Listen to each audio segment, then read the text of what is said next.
गया है। बड़ी और अहम खबर इस वक्त आपको दे रहे हैं कि सोनिया गांधी संसद भवन पहुंच चुकी हैं और साथ ही साथ बजट की कॉपियां भी पहुंच चुकी हैं।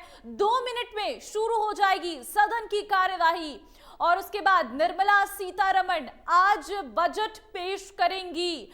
2 मिनट का समय, उसके बाद सदन की कार्यवाही शुरू हो जाएगी जिसमें निर्मला सीतारमण आज आम बजट पेश करती हुई नजर आएंगी। फिलहाल आपको बता दें कि कुछ ही समय बचा हुआ है जब संसद में बजट पेश किया जाएगा। फिलहाल सभी लोगों के पहुंचने का सिलसिला शुरू हो चुका है। सोनिया गांधी इस वक्त पहुंच चुकी हैं, ये अपडेट आ रहा है, संसद भवन पहुंच चुकी हैं वो और धीरे धीरे सभी लोग पहुंच रही हैं क्योंकि 11 बजे तक शुरू हो जाएगी संसद की कार्यवाही और ऐसे में आम बजट पेश होना शुरू हो जाएगा। वित्त मंत्री निर्मला सीतारमण 5वीं बार आज बजट पेश करने जा रही हैं और ये बजट कई मायनों में महत्वपूर्ण है क्योंकि अगले साल आम चुनाव होने वाले हैं। ऐसे में आम चुनाव से पहला ये आखिरी जो बजट है मोदी सरकार का वो रहने वाला है। ऐसे में ये बजट क्या देगा, सीधी तस्वीर इस वक्त आपको दिखा रहे हैं। संसद भवन के भीतर की तस्वीर, लोकसभा की तस्वीर आप देख सकते हैं। ओम बिरला पहुंच चुके हैं स्पीकर और ये सीधी तस्वीर इस वक्त हम आपको दिखा रही है। आज यहाँ से थोड़ी ही देर में निर्मला सीतारमण आज भी बजट पेश करेंगी।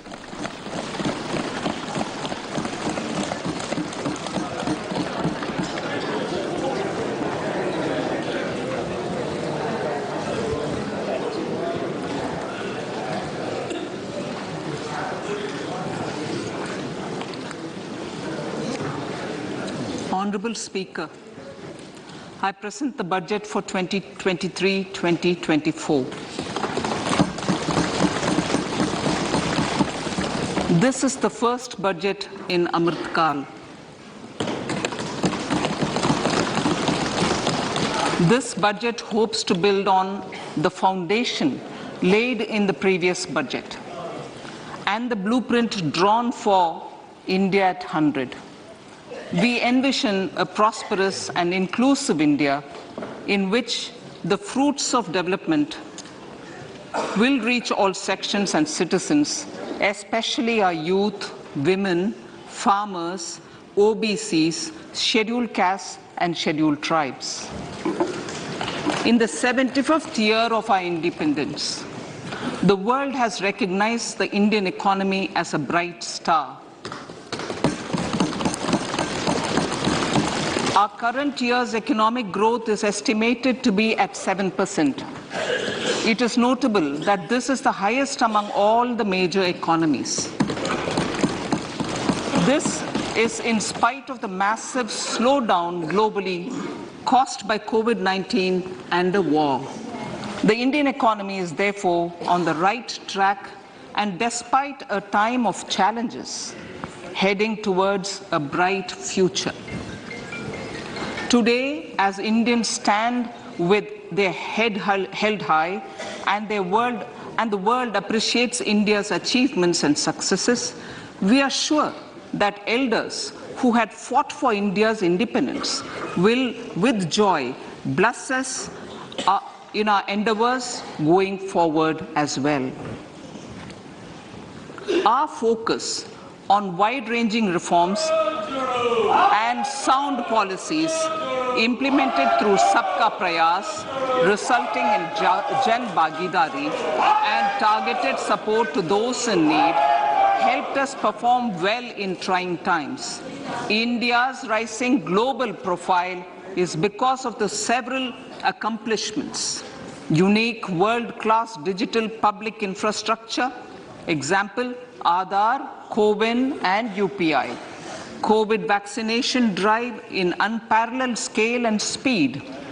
Proactive role in frontier areas such as achieving the climate-related goals, Mission Life and National Hydrogen Mission. During the COVID-19 pandemic, we ensured that no one goes to bed hungry with a scheme to supply free food grains to over 80 crore persons for 28 months. Continuing our commitment to ensure food and nutritional security, we are implementing from 1st January 2023 a scheme to supply free food grain to all Antyodaya and priority households for the next 1 year. Under PM Garib Kalyan Anna Yojana, the entire expenditure of about 2 lakh crore will be borne by the central government. In these times of global challenges, the G20 presidency gives us a unique opportunity to strengthen India's role in the world economic order. With the theme of Vasudhaiva Kutumbakam, we are steering an ambitious, people-centric agenda to address global challenges and to facilitate sustainable economic development.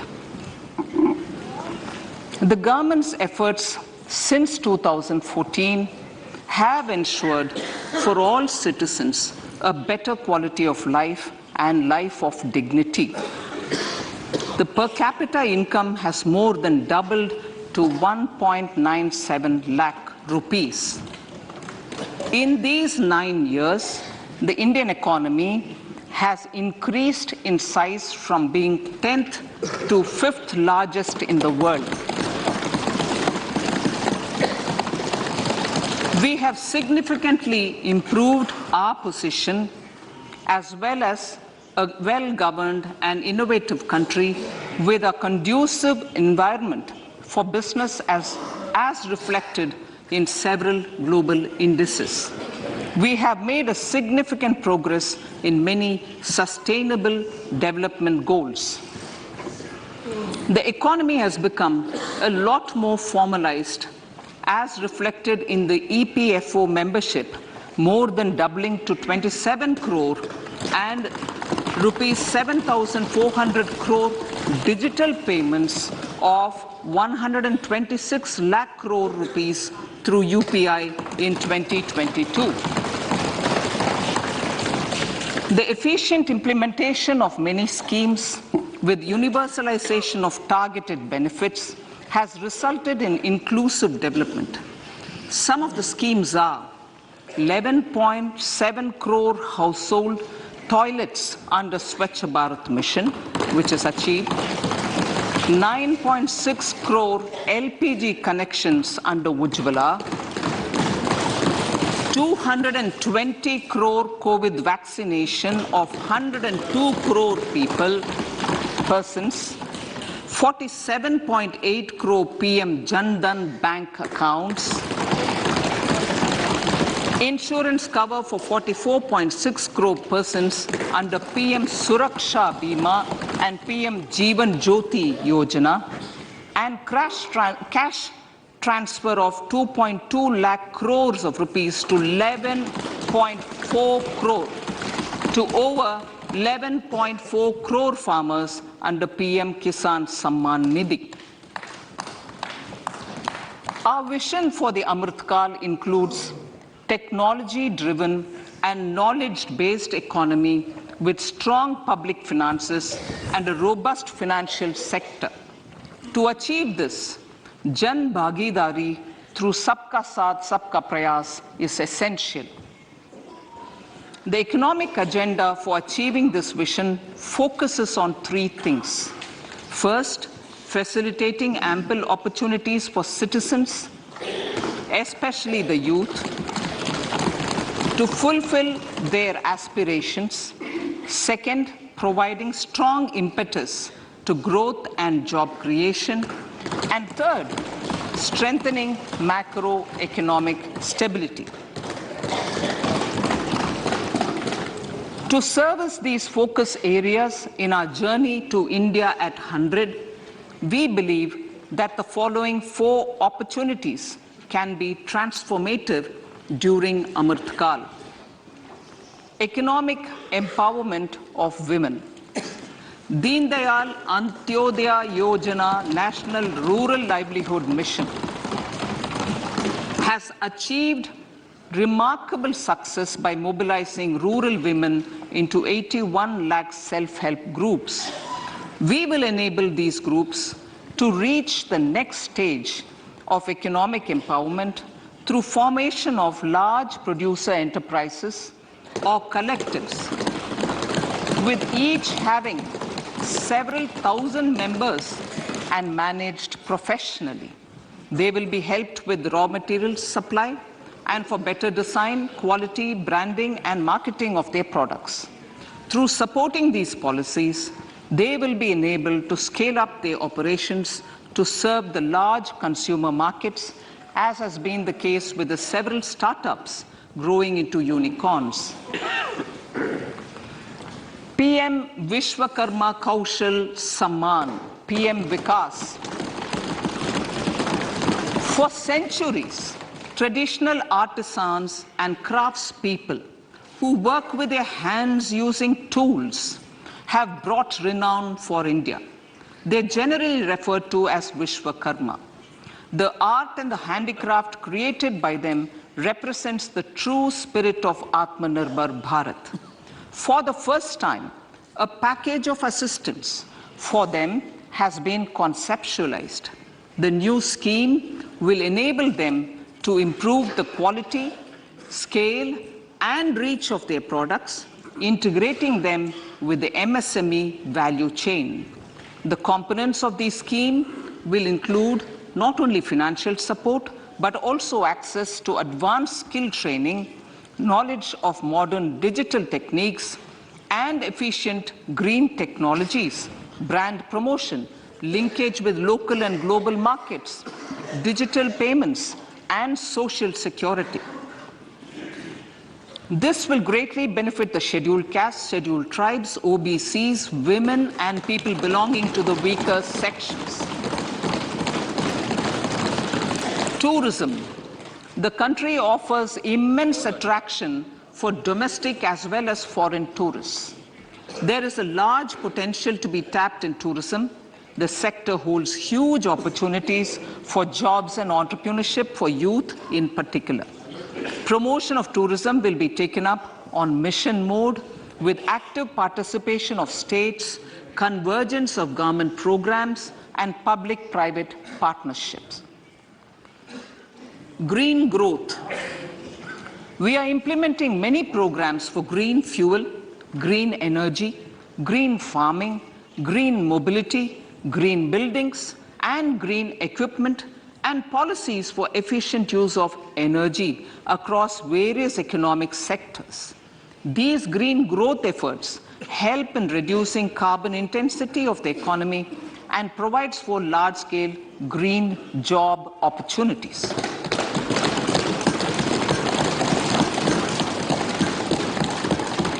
Priorities of this budget. The budget adopts the following 7 priorities. They complement each other and act as the Saptarishi guiding us through the Amritkal. Inclusive development, reaching the last mile, infrastructure and investment, unleashing the potential, green growth, youth power, and financial sector. I now speak on the priority number 1, inclusive development.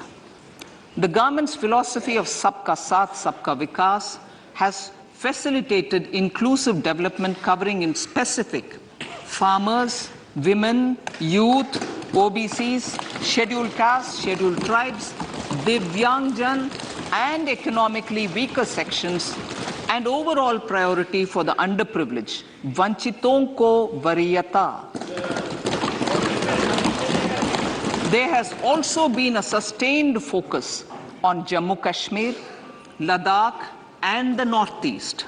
This budget builds on those efforts. Digital public infrastructure for agriculture.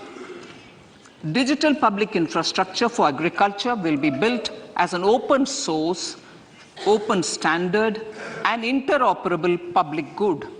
This will enable inclusive farmer-centric solutions through relevant information services for crop planning and health, improved access to farm inputs, credit and insurance, help for crop estimation, market intelligence, and support for growth of agri-tech industry and startups.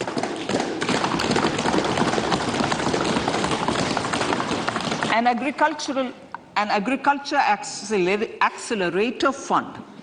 An agriculture accelerator fund will be set up to encourage agri-startups by young entrepreneurs in rural areas. The fund will aim at bringing innovative and affordable solutions for challenges faced by farmers. It will also bring in modern technologies to transform agricultural practices, increase productivity and profitability.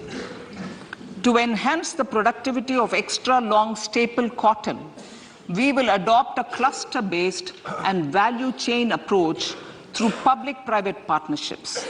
This will mean collaboration between farmers, state, and industry for input supplies, extension services, and market linkages.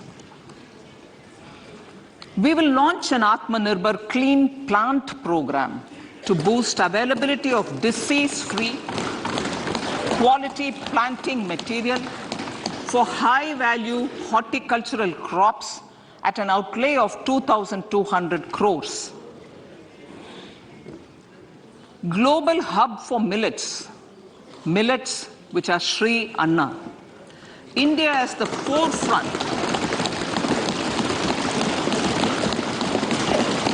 India is at the forefront of popularizing millets, whose consumption furthers nutrition, food security, and welfare of farmers, said the Honorable Prime Minister. We are the largest producer and second largest exporter of Sri Anna in the world. We grow several types of Sri Anna, such as Sri Anna Jowar, Sri Anna Ragi, Sri Anna Bajra, Sri Anna Kutu, Ramdana, Kangni, Kutni, Kutki, Kodo, China, and Sama. These have a number of health benefits and have been an integral part of our food for centuries. I acknowledge with pride the huge service done by small farmers in contributing to the health of fellow citizens by growing these Sri Anna. Now, to make India a global hub for Sri Anna, the Indian Institute of Millet Research, ideally Indian Institute of the Sri Anna Research, Hyderabad, will be supported as the center of excellence for sharing best practices, research, and technologies at the international level. The agricultural credit target will be increased to 20 lakh crores with focus on animal husbandry, dairy, and fisheries. We will launch a new sub-scheme of PM Matsya Sampada Yojana, which is an existing scheme, but we launch a new sub-scheme with targeted investment of 6,000 crores to further enable activities of fishermen, fish vendors, and micro and small entrepreneurs, improve value chain efficiencies, and expand the market.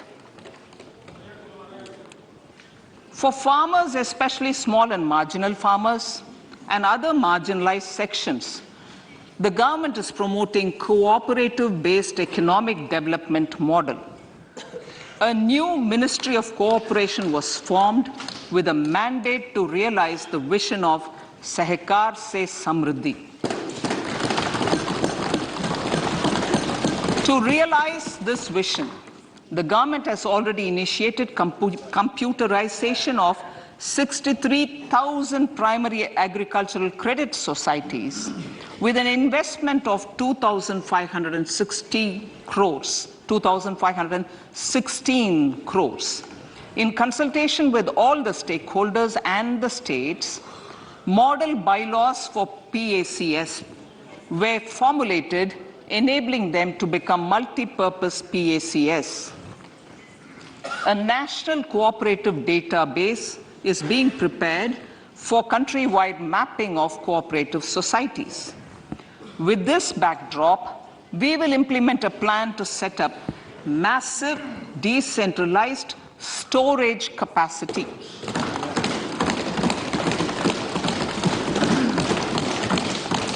This will help farmers store their produce and realize remunerative prices through sale at appropriate times.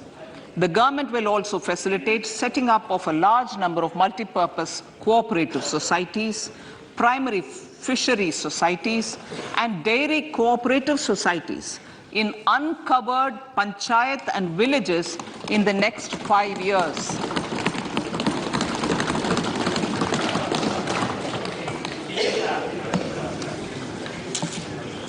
Health, education, and skilling. 157 new nursing colleges will be established in co-location with the existing 157 medical colleges established since 2014. A mission to eliminate sickle cell anemia by 2047 will be launched. It will entail awareness creation, universal screening of 7 crore people in the age group of 0 to 40 years in affected tribal areas, and counseling through collaborative efforts of central ministries and state governments. Facilities in select ICMR labs, Indian Council for Medical Research Labs, will be made available for research by public and private medical college faculty and private sector R&D teams for encouraging collaborative research and innovation. A new program to promote research and innovation in pharmaceuticals will be taken up through centers of excellence. We shall also encourage industry to invest in research and development in specific priority areas. Dedicated multidisciplinary courses for medical devices will be supported in existing institutions to ensure availability of skilled manpower for futuristic medical technologies, high-end manufacturing, and research. Teachers' training. Teachers' training will be re-envisioned through innovative pedagogy, curriculum transaction, continuous professional development, dipstick surveys, and ICT implementation. The District Institute of Education and Training will be developed as vibrant institutes of excellence for this purpose.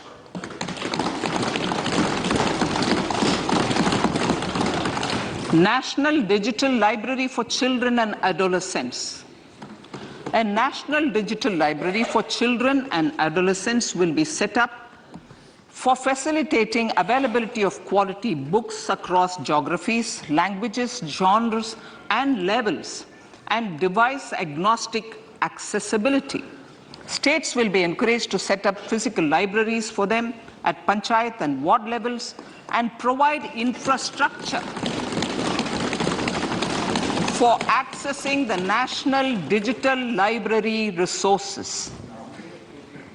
Additionally, to build a culture of reading and to make up for pandemic time learning loss, the National Book Trust, the Children's Book Trust, and other sources will be encouraged to provide and replenish non-curricular titles in regional languages and in English to these physical libraries. Collaboration with NGOs that work in literacy will also be a part of this initiative to inculcate financial literacy. Financial sector regulators and organizations will be encouraged to provide age-appropriate reading material to these libraries. I move to priority 2, reaching the last mile. Prime Minister Vajpayee's government had formed the Ministry of Tribal Affairs and the Department of Development of Northeast Region to provide a sharper focus to the objective of reaching the last mile.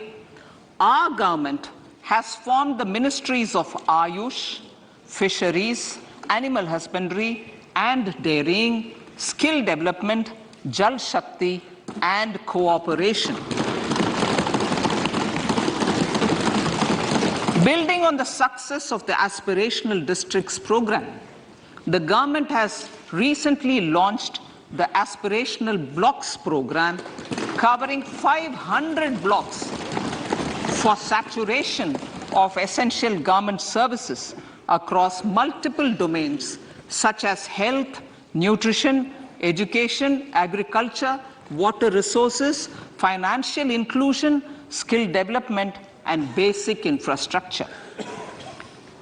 Manya Speaker, sir, Pradhan Mantri PBTG, which is Primitive Vulnerable Tribal Groups Development Mission, is being launched. To improve socio-economic conditions of the particularly vulnerable tribal groups, the PBTGs as we refer them to, Pradhan Mantri PBTG Development Mission will be launched. This will saturate PBTG families and habitations with basic facilities such as safe housing, clean drinking water and sanitation, improved access to education, health, nutrition, road and telecom connectivity, and sustainable livelihood opportunities. An amount of 15,000 crores will be made available to implement the mission in the next 3 years under the Development Action Plan for the Scheduled Tribes. Ekalavya Model Residential Schools. In the next 3 years, Center will recruit 38,800 teachers and support staff for the 740 Ekalavya Model Residential Schools, which is serving 3.5 lakh tribal students.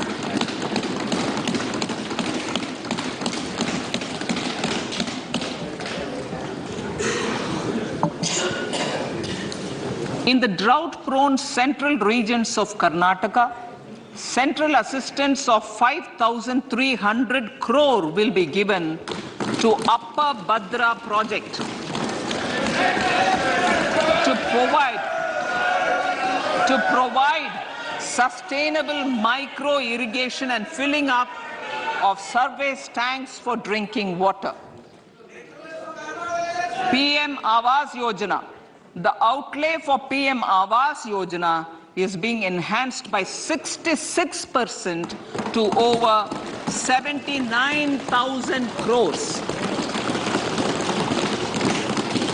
Bharat Shared Repository of Inscriptions will be set up in a digital epigraphy museum with digitization of 1 lakh ancient inscriptions in the first stage. Support for poor prisoners. For poor persons who are in prisons and unable to afford the penalty or the bail amount, required financial support will be provided. Priority number 3, infrastructure and investment.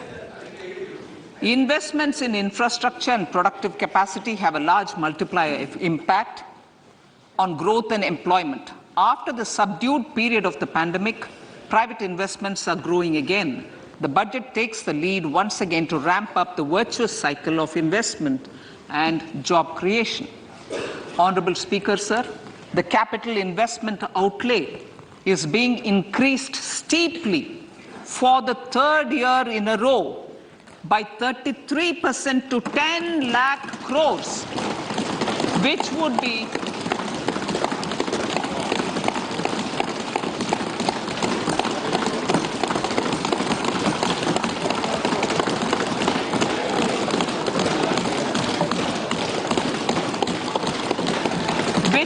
be 3.3% of GDP. This will almost be 3 times the outlay made in 2019-20.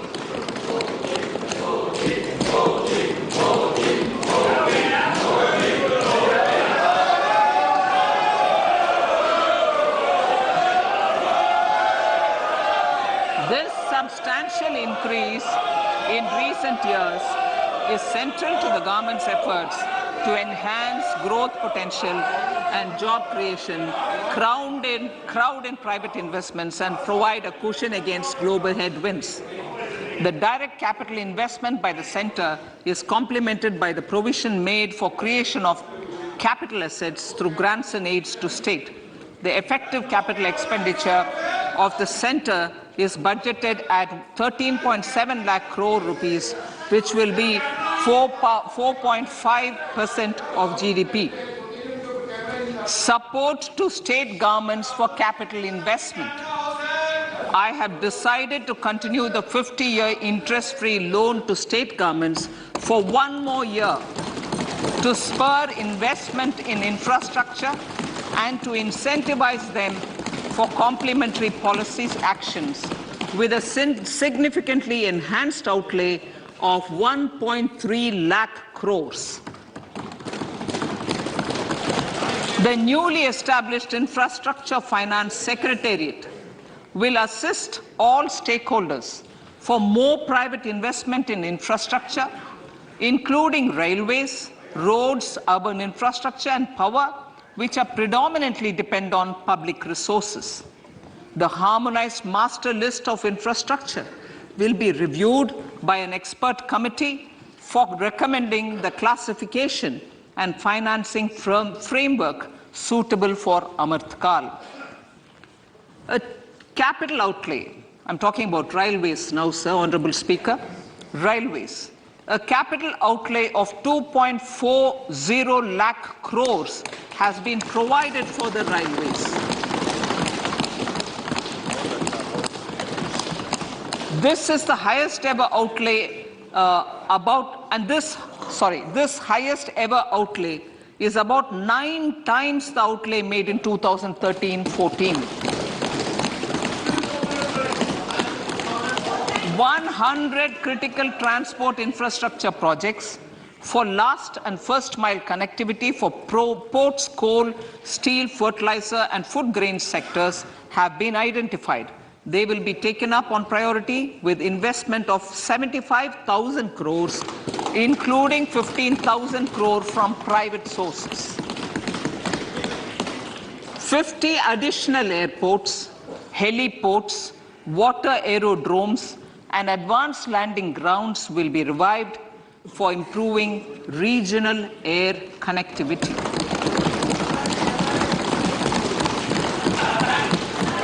Sustainable cities for tomorrow.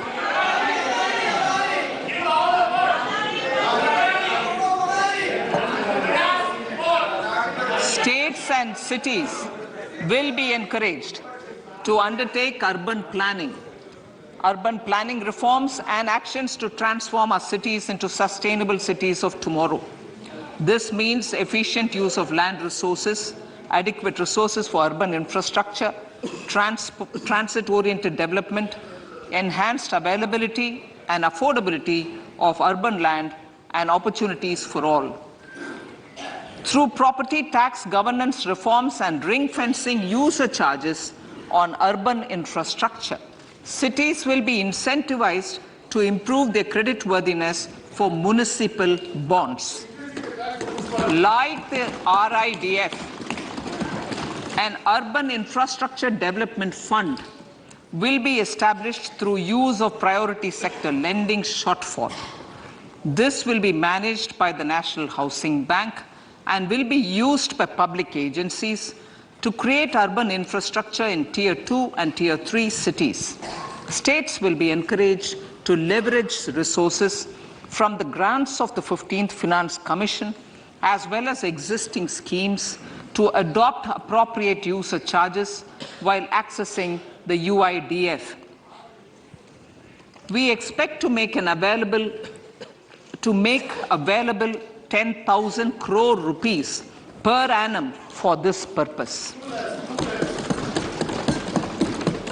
All cities and towns will be enabled for 100% mechanical desludging of septic tanks and sewers to transition from manhole to machine hole mode.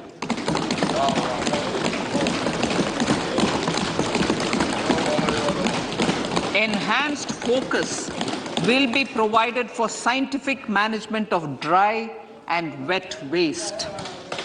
Honorable Speaker, sir, our Prime Minister had said, good governance is the key to a nation's progress. Our government is committed to providing a transparent and accountable administration which works for the betterment and welfare of common citizens. Mission Karma Yogi. Under Mission Karma Yogi, centre, states and the union territories are making and implementing capacity building plans for civil servants. The government has also launched an integrated online training platform, I Got Karma Yogi, to provide continuous learning opportunities for lakhs of government employees to upgrade their skills and facilitate people-centric approach. Sir, for enhancing ease of doing business, more than 39,000 compliances have been reduced and more than 3,400 legal provisions have been decriminalized. For furthering the trust-based governance, we have introduced the Jan Vishwas Bill to amend 42 central acts. This budget proposes a series of measures to unleash the potential of our economy. Centers of Excellence for Artificial Intelligence. For realizing the vision of Make AI in India and Make AI Work for India, 3 centers of excellence for artificial intelligence will be set up in top educational institutions.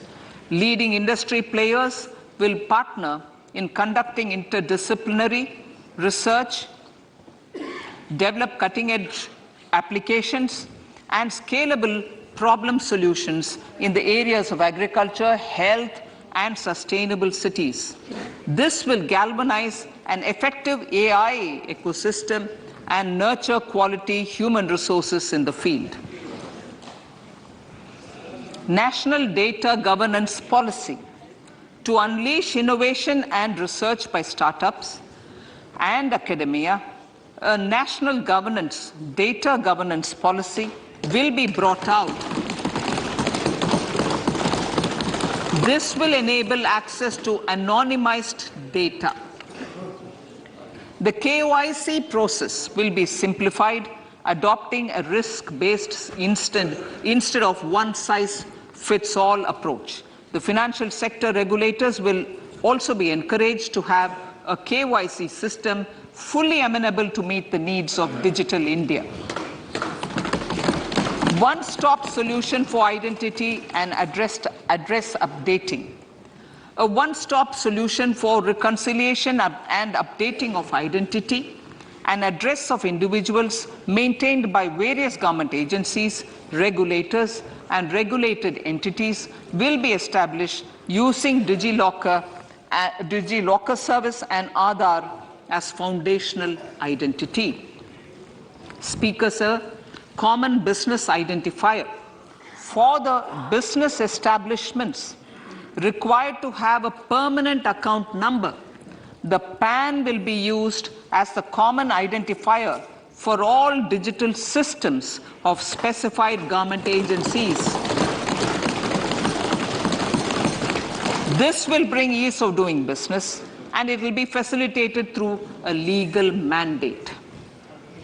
For obviating the need for separate submission of same information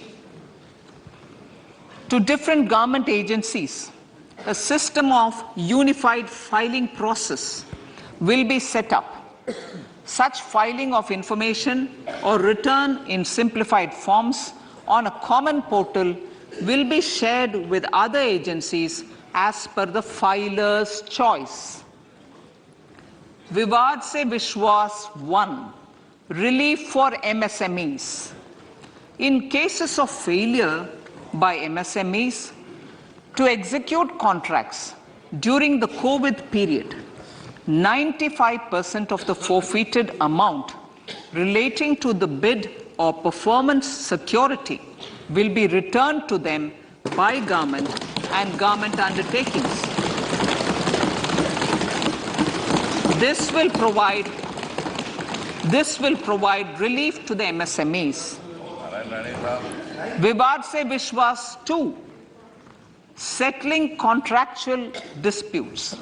To settle contractual disputes of government and government undertakings, wherein arbitral award is under challenge in a court, a voluntary settlement scheme with standardized terms will be introduced.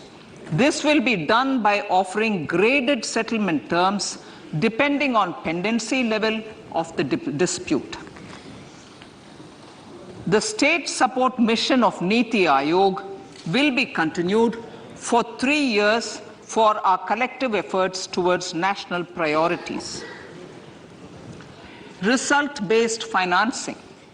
To better allocate scarce resources for competing development needs, the financing of select schemes will be changed on a pilot basis from input-based to result-based.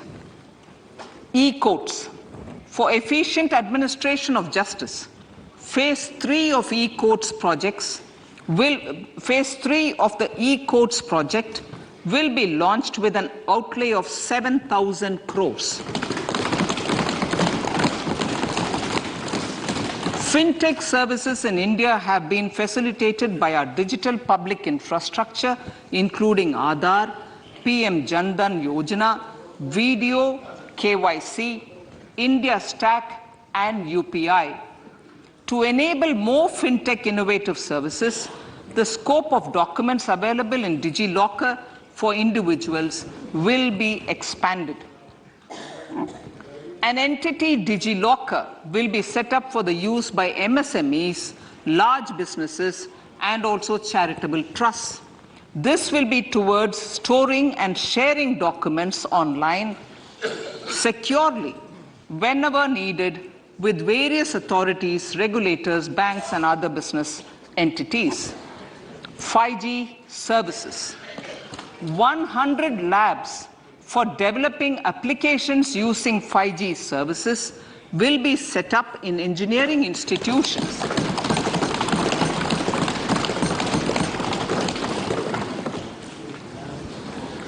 To realize a new range of opportunities, business models, and employment potential, the labs will cover, among others, applications such as smart classrooms, precision farming, intelligent transport systems, and healthcare applications.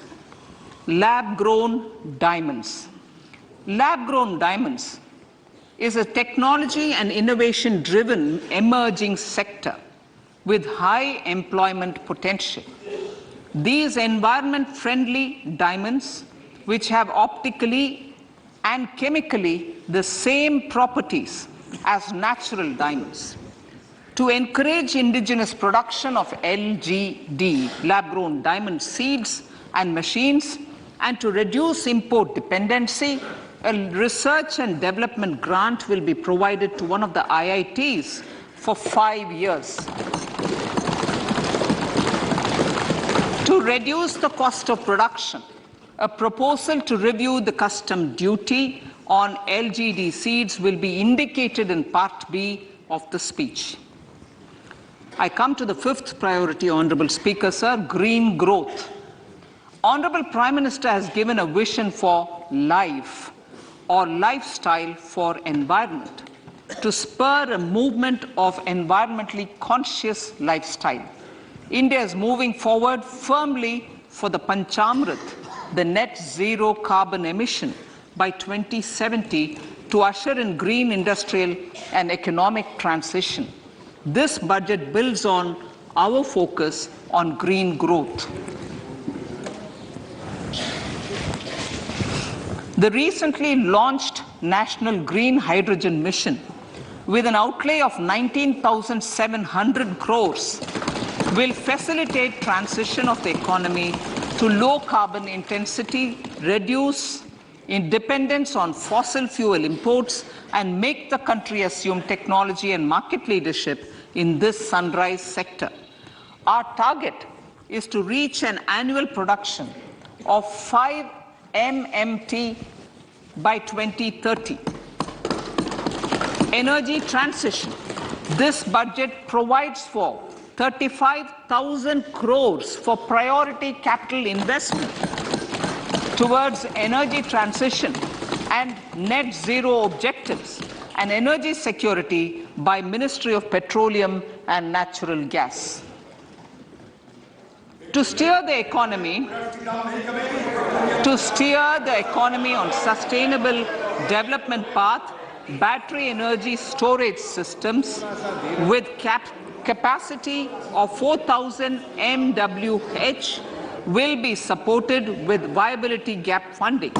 A detailed framework for pumped storage projects will also be formulated. Renewable energy evacuation. The interstate transmission system for evacuation and grid integration of 13 gigawatt renewable energy from Ladakh will be constructed with investment of 20,700 crores, including central support of 8,300 crores. Green credit program. For encouraging behavioral change, a green credit program will be notified under the Environment Protection Act. This will incentivize environmentally sustainable and responsive actions by companies, individuals, and local bodies, and help mobilize additional resources for such activities. PM Program for Restoration, Awareness, Nourishment, and Amelioration of Mother Earth, PM Pranam, will be launched to incentivize states and union territories to promote alternative fertilizers and balanced use of chemical fertilizers.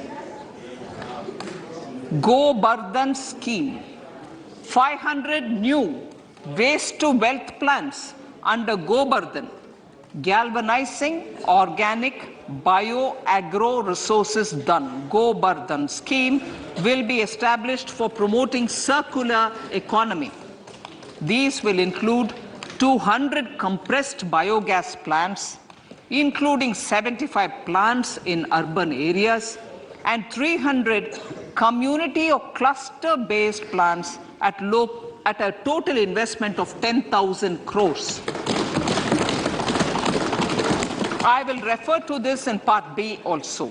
In due course, a 5% CBG mandate will be introduced for all organizations marketing natural and biogas. For collection of biomass and distribution of biomanure, appropriate fiscal support will also be provided. Bharatiya Prakritik Kheti Bio Input Resource Centers. Over the next 3 years, we will facilitate 1 crore farmers to adopt natural farming. For this, Honorable Speaker, 10,000 bio input resource centers will be set up, creating a national level distributed micro fertilizer and pesticide manufacturing network. Mishti.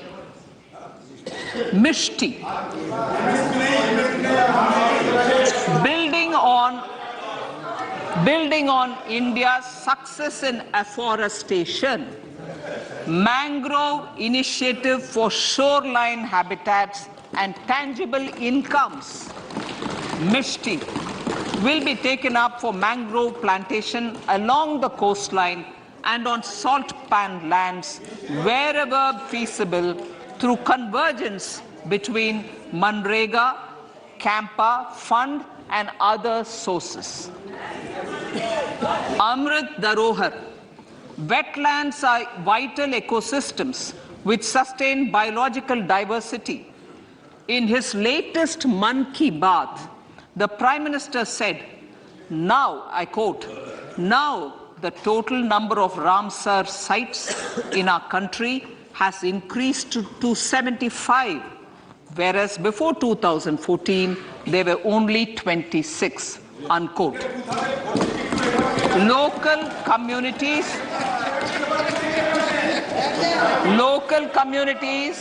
have always been at the forefront of conservation efforts. The government will promote their unique conservation values through Amrit Dharohar, a scheme that will be implemented over the next 3 years to encourage optimal use of wetlands and enhance biodiversity, carbon stock, ecotourism opportunities, and income generation for local communities. Coastal shipping. Coastal shipping will be promoted as the energy efficient and lower cost mode of transport, both for passengers and freight, through PPP mode with viability gap funding. Vehicle replacement. Vehicle replacement is an important continuing policy, replacing the old political,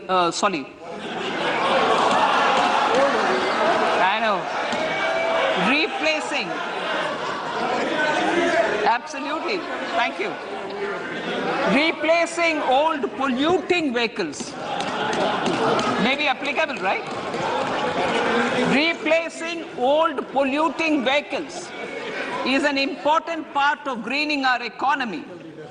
In furtherance of the vehicle scrapping policy mentioned in Budget 21-22, I have allocated adequate funds to scrap old vehicles of the central government. States will also be supported in replacing old vehicles and old state ambulances. Honorable Speaker, sir, I move to priority 6, youth power. To empower our youth and help the Amrit PD realize their dreams, we have formulated the national education policy, which is very wide in its scope, but one of the things is also to focus on skilling, adopted economic policies that facilitate job creation at scale and have supported business opportunities. Pradhan Mantri Kaushal Vikas Yojana. Pradhan Mantri Kaushal Vikas Yojana 4.0 will be launched to skill lakhs of youth within the next 3 years. On-job training, industry partnership, and alignment of courses with needs of industry will be emphasized. The scheme will also cover new age courses for Industry 4.0 like coding, AI, robotics, mechatronics, IoT, 3D printing, drones, and other soft skills. To skill youth for international opportunities, 30 Skill India International Centers will be set up across different states. The digital ecosystem for skilling will be further expanded with the launch of a unified Skill India digital platform for enabling demand-based formal skilling, linking with employers including MSMEs, and facilitating access to entrepreneurship schemes. To provide stipend support to 47 lakh youths in 3 years, direct benefit transfer under a pan-India national apprenticeship promotion scheme will be rolled out. Tourism. Honorable Speaker, sir, with an integrated and innovative approach, at least 50 destinations will be selected through challenge mode. In addition to aspects such as physical connectivity, virtual connectivity, tourist guides, high standards for food streets and tourist security. All the relevant aspects would be made available on an app to enhance tourist experience. Every destination would be developed as a complete package. The focus of development of tourism would be on domestic as well as foreign tourists.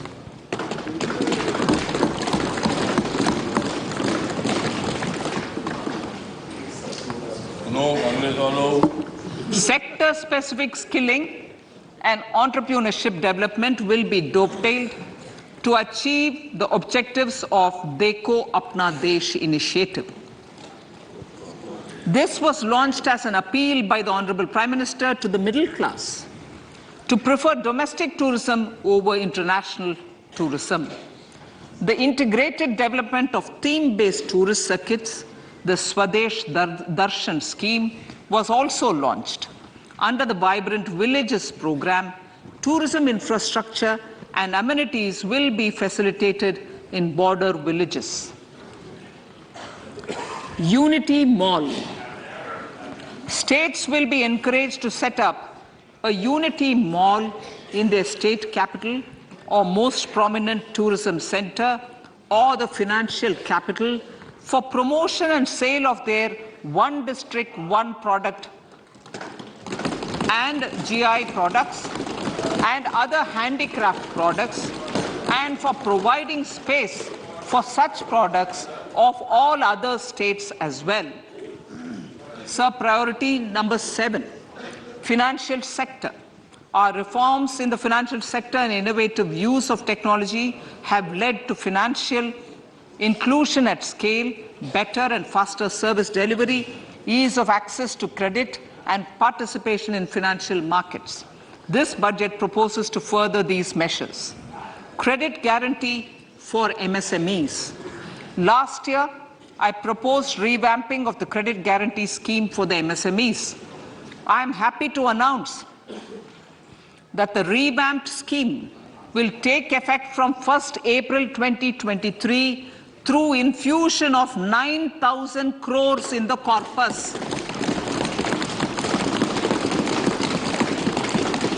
This will enable additional collateral-free guaranteed credit of 2 lakh crores of rupees. Further, the cost of credit will be reduced by about 1%. A national financial information registry will be set up to serve as the central repository of financial and ancillary information. This will facilitate efficient flow of credit, promote financial inclusion, and foster financial stability. A new legislative framework will govern this credit public infrastructure and will be designed in consultation with the RBI. To meet the needs of Amritkal and to facilitate optimum regulation in the financial sector, public consultation, as necessary and feasible, will be brought to the process of regulation making and issuing subsidiary directions. To simplify, to ease, and to reduce cost of compliance, financial sector regulators will be requested to carry out a comprehensive review of existing regulations. For this, they will consider suggestions from public and regulated entities. Time limits to decide the application under various regulations will also be laid down. Honorable Speaker, sir, to enhance business activities in GIFT IFSC, the following measures will be taken. Delegating powers under the SEZ Act to the IFSCA to avoid dual regulation. Setting up a single window IT system for registration and approval of IFSCA, SEZ authorities, GSTN, RBI, SEBI, and IRDAI. Permitting acquisition financing by IFSC banking units of foreign banks. Establishing a subsidiary of Exim Bank for trade refinancing. Amending IFSCA Act for statutory provisions for arbitration ancillary services, and avoiding dual regulation under the SEZ Act, and recognizing offshore derivative instruments as valid contracts. Honorable Speaker, sir, data embassy. For countries looking for digital continuity solutions, we will facilitate setting up of their data embassies in GIFT IFSC.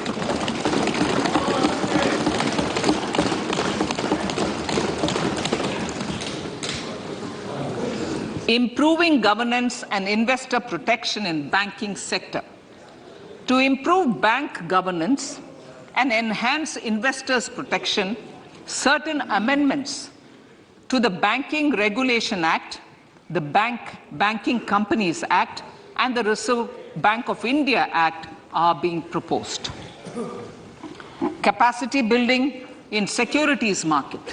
Honorable Speaker, sir, to build capacity of functionaries and professionals in the securities market, SEBI will be empowered to develop, regulate, maintain, and enforce norms and standards for education in the National Institute of Securities Markets, and to recognize award of degrees, diplomas, and certificates. A central processing center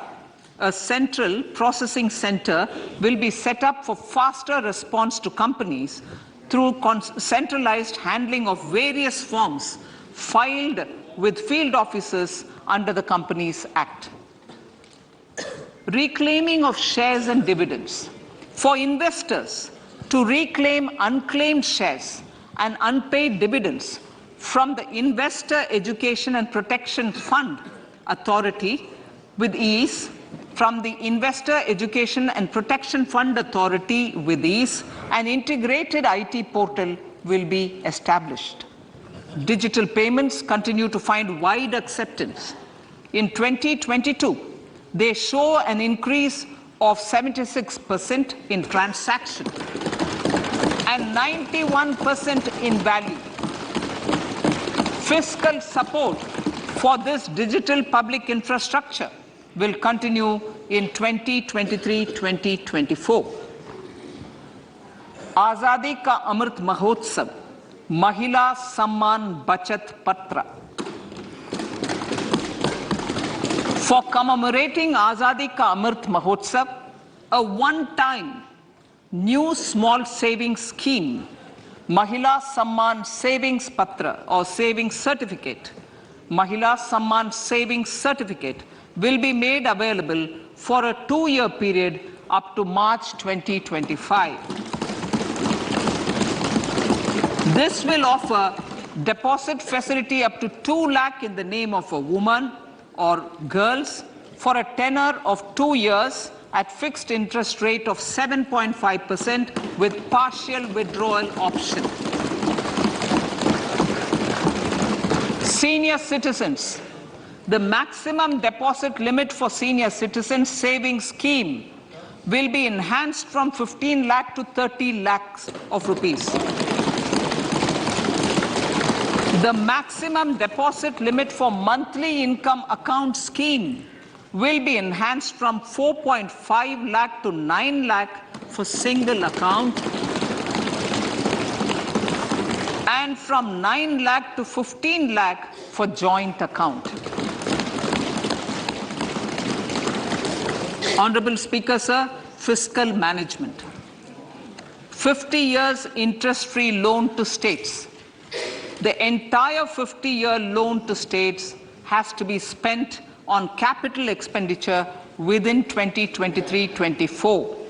Most of this will be at the discretion of the states, but a part will be conditional on states increasing their actual capital expenditure.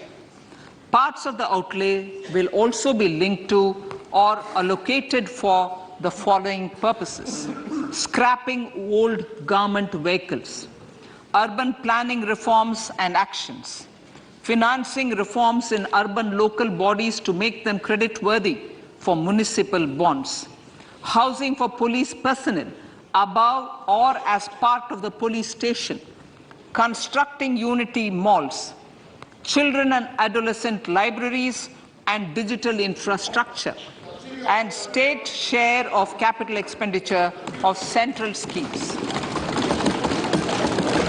Honorable Speaker, sir, fiscal deficit of states. States will be allowed a fiscal deficit of 3.5% of GSDP, of which 0.5% will be tied to power sector reforms. Revised estimates 2022 to 2023. The revised estimate, Honorable Speaker, sir, of the total receipts other than borrowing is 24.3 lakh crores, of which the net tax receipts are 20.9 lakh crores. The revised estimate of the total expenditure is 41.9 lakh crores of rupees, of which the capital expenditure is about 7.3 lakh crores. The revised estimate of the fiscal deficit is 6.4% of GDP, adhering to the budget estimate. So budget estimates of 2023-24.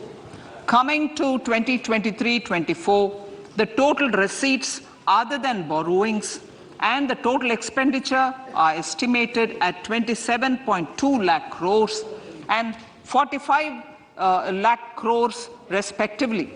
The net tax receipts are estimated at 23.3 lakh crores. The fiscal deficit is estimated to be 5.9% of the GDP. In my budget speech for 21-22, I had announced that we plan to continue the path of fiscal consolidation, reaching a fiscal deficit of below 4.5% by 2025-26, with a fairly steady decline over the period.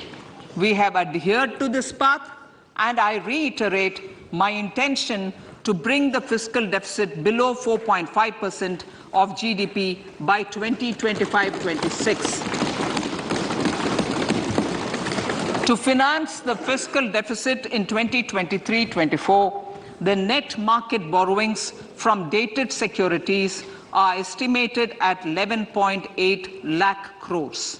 The balance financing is expected to come from small savings and other sources. The gross market borrowings are estimated at 15.43 lakh crores of rupees. Honorable Speaker, sir, I now move to Part B.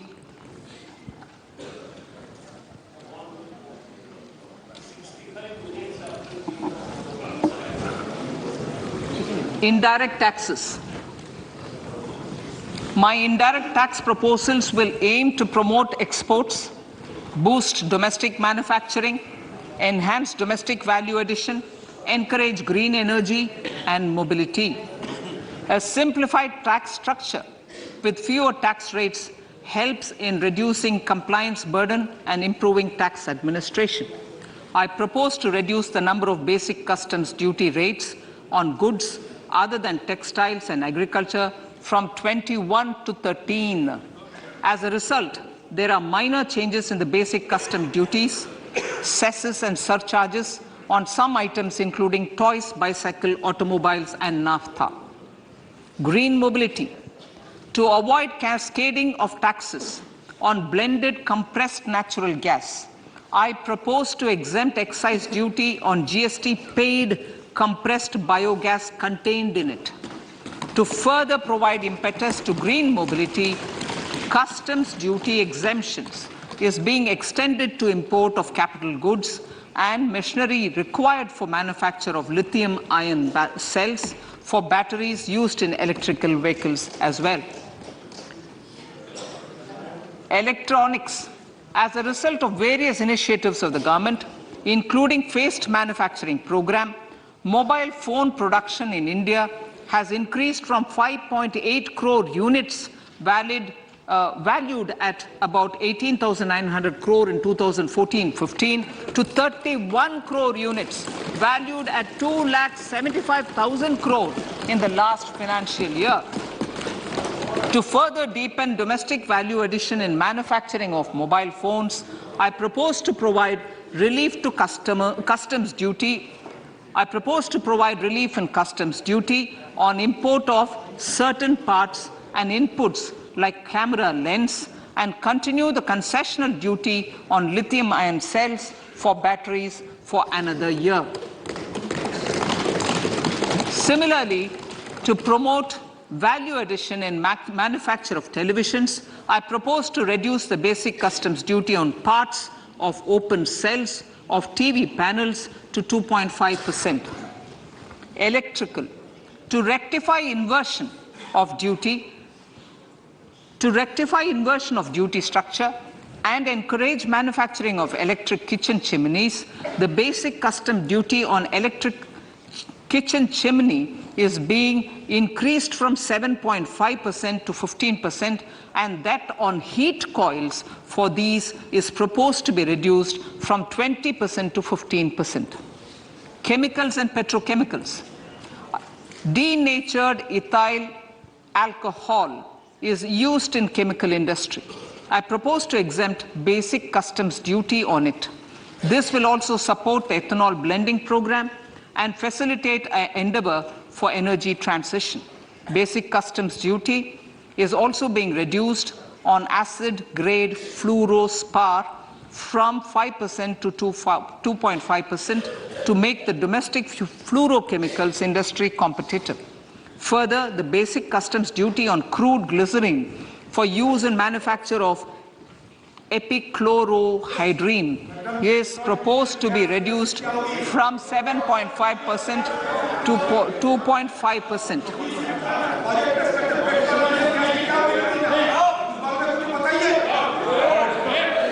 Marine products.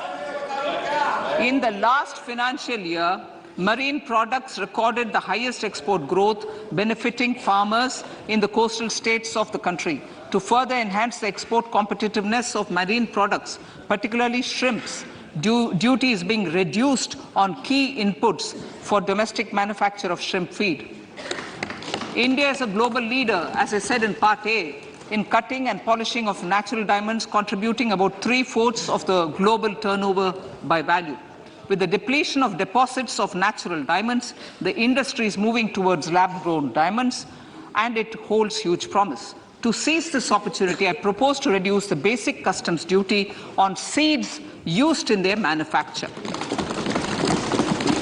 Customs duties on dore and bars of gold and platinum were increased earlier this fiscal.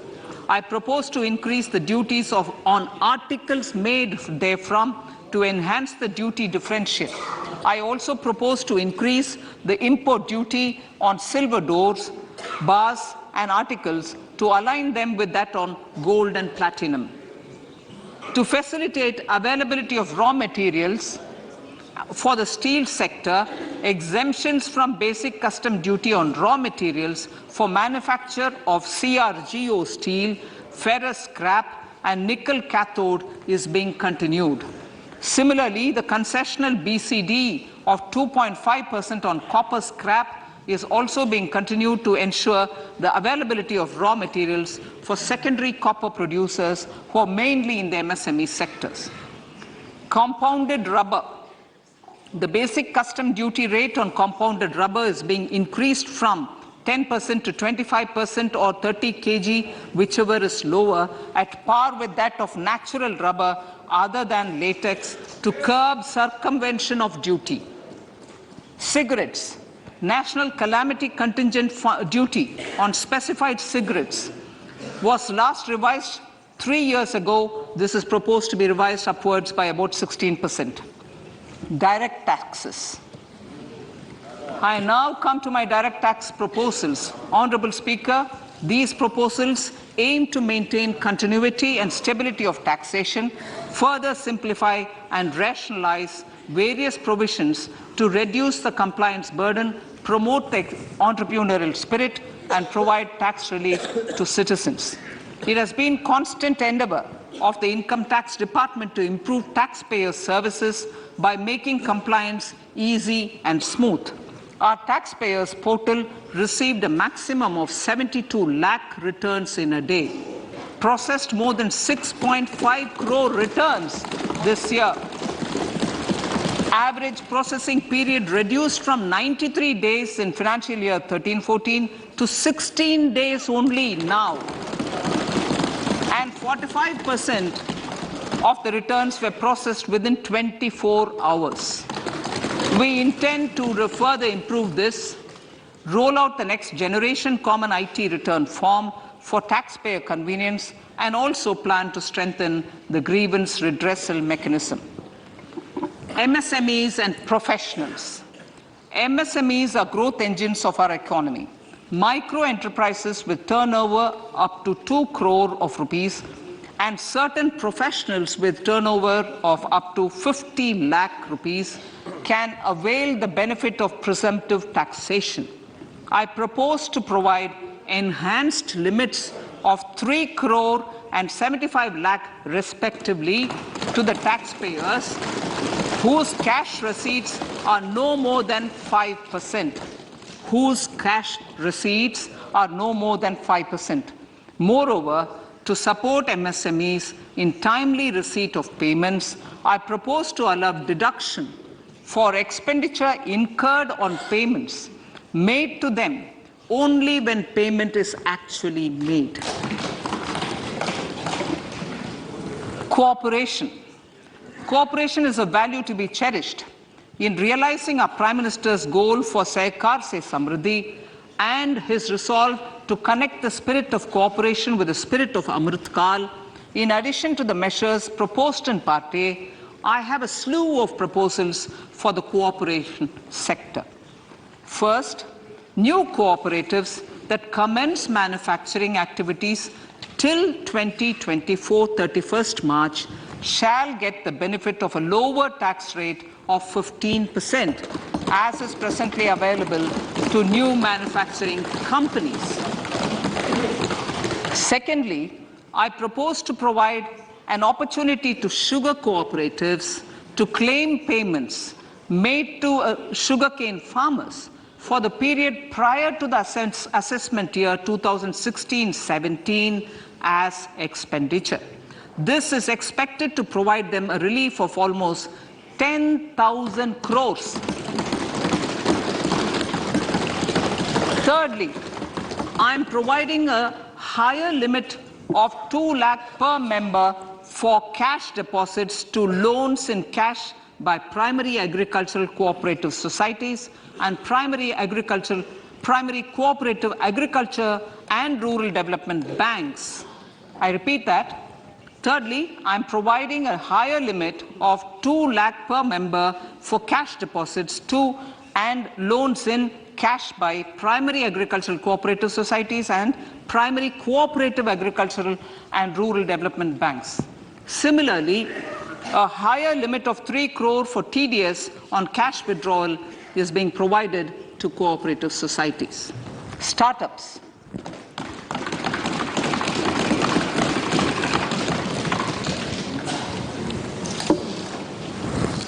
Entrepreneurship is vital for a country's economic development. We have taken a number of measures for startups and they have borne results. India is now the third largest ecosystem for startups globally and ranks second in innovation quality among middle-income countries. I propose to extend the date of incorporation for income tax benefits to startups from 31/3/2023 to 31/3/2024. I further propose to provide the benefit of carry forward of losses on change of shareholding of startups from 7 years of incorporation to 10 years.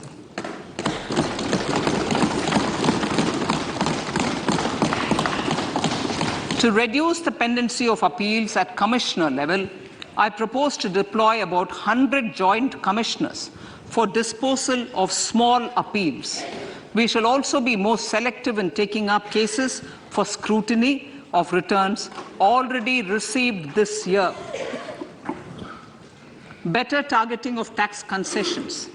For better targeting of tax concessions and exemptions, I propose to cap deduction from capital gains on investment in residential house under Section 54 and Section 54F to 10 crores. Another proposal with similar intent is to limit income tax exemption from proceeds of insurance policies with very high value. Rationalization. Honorable Speaker, sir, there are a number of proposals relating to rationalization and simplification. Income of authorities, boards, and commissions set up by statutes of union or state for the purpose of housing, development of cities, towns, and villages, and regulating and developing an activity or matter is proposed to be exempted from income tax. Other major measures in this direction are removing the minimum threshold of 10,000 for TDS and clarifying taxability relating to online gaming, not treating conversion of gold into electronic gold receipts and vice versa as capital gains, reducing the TDS rate from 30% to 20% on taxable portion of EPF withdrawals in non-PAN cases, and taxation on income for market-linked debentures.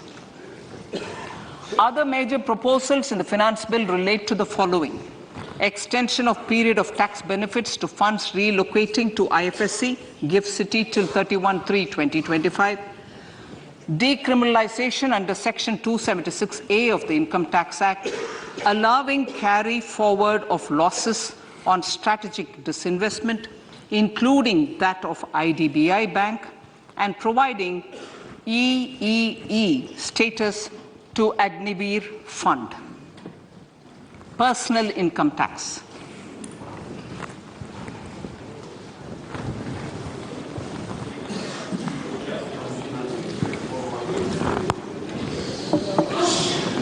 Now I come to what everyone is waiting for. Personal income tax. I have 5 major announcements to make in this regard. These primarily benefit our hard-working middle class. The first one concerns rebate.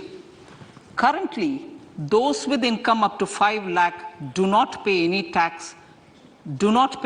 income tax in both old and new regimes. I propose to increase the rebate limit to 7 lakhs in the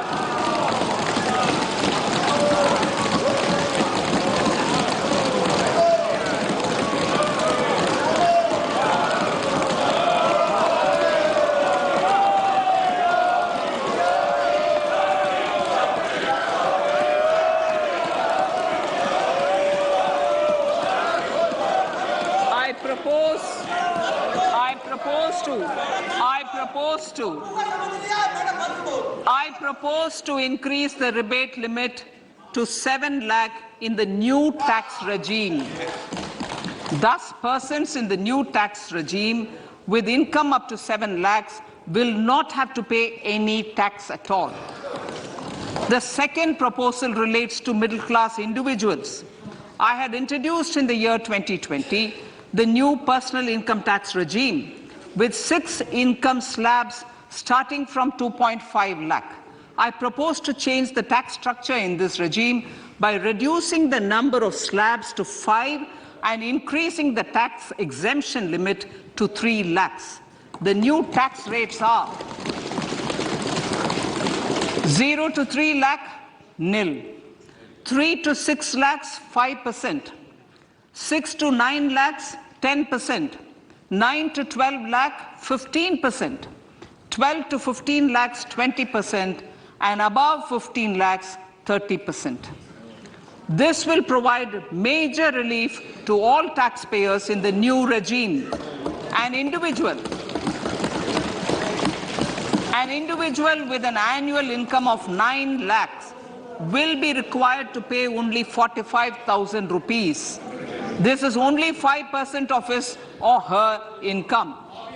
It is a reduction of 25% on what he or she is required to pay now. That is 60,000. So in the place of 60,000, it is now only 45,000. Similarly, an individual with an income of 15 lakh rupees would be required to pay only 1.5 lakh or 10% of his income or her income, a reduction of 20% from the existing liability of 1,87,500 rupees. My third proposal is for the salaried class and the pensioners, including family pensioners, for whom I propose to extend the benefit of standard deduction to the new tax regime. Each salaried person with an income of 15.5 lakh rupees or more will thus stand to benefit by 52,500 rupees. My fourth announcement in personal income tax is regarding the highest tax rate, which in our country is 42.74%. This is among the highest in the world. I propose to reduce the highest surcharge. Rate from 37% to 25% in the new tax regime.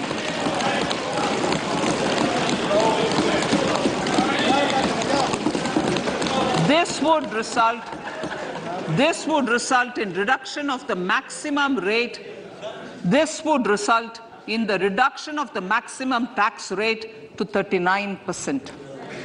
Lastly, the limit of 3 lakh rupees for tax exemption on leave encashment on retirement of non-government salaried employees was last fixed in the year 2002, when the highest basic pay in the government was only 30,000 rupees per month.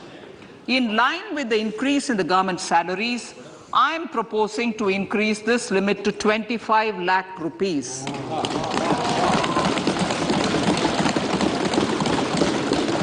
We are also making the new income tax regime as the default tax regime. However, citizens will continue to have the option to avail the benefit of the old tax regime. Apart from these, I am also making some other changes as given in the annexure. As a result of these proposals, revenue of about 38,000 crore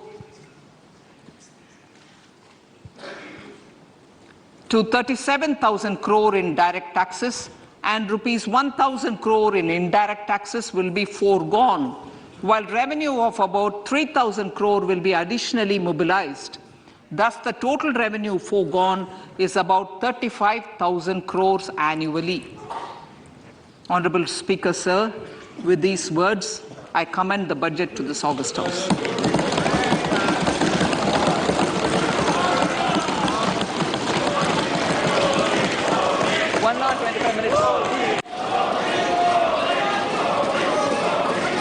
Item number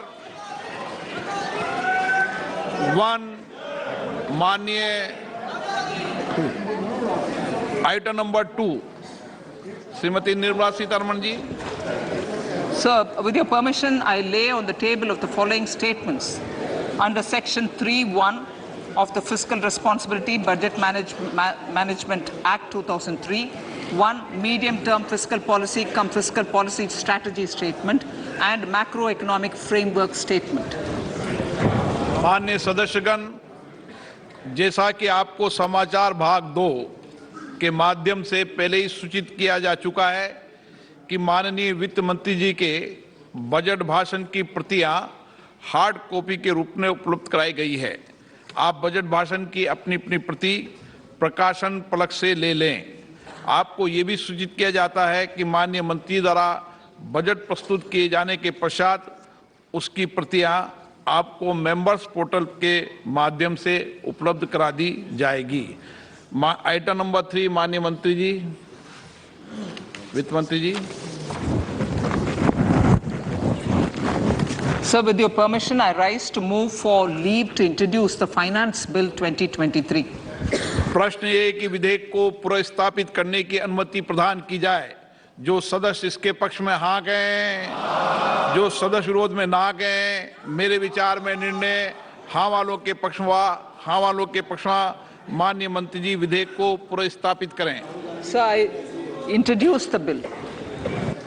सभा की कार्रवाई कल गुरुवार दिनांक 2 फरवरी 2023 को प्राप्त 11 बजे तक के लिए स्थगित की जाती है।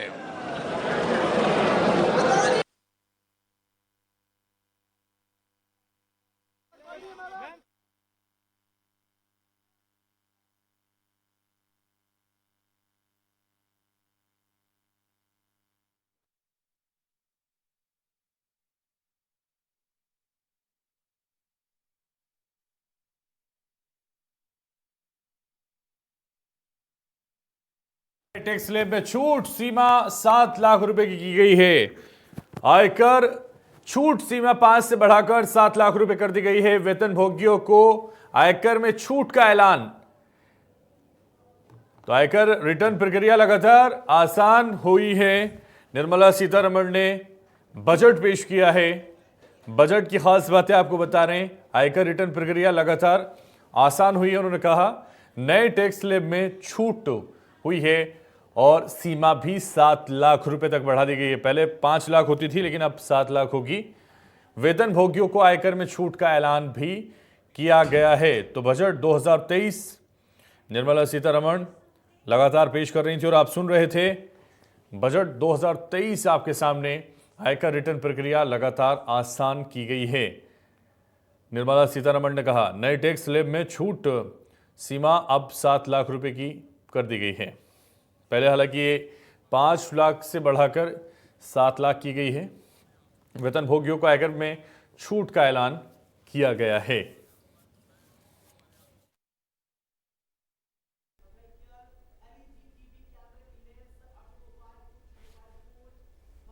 हाँ, आवाज आ रही है आपको? स्लैब में छूट सीमा 7 लाख की बड़ी खबर देखिए। आयकर छूट सीमा 5 से बढ़ाकर 7 लाख की गई है। बजट की जो खास बातें हैं वो हम आपको बता रहे हैं इस वक्त। वेतन भोगियों को आयकर में छूट का ऐलान। वित्त मंत्री निर्मला सीतारमण ने देखिए यह ऐलान किया है। तो नई कर व्यवस्था का हुआ है ऐलान। नई कर व्यवस्था का ऐलान, एक नई रूपरेखा।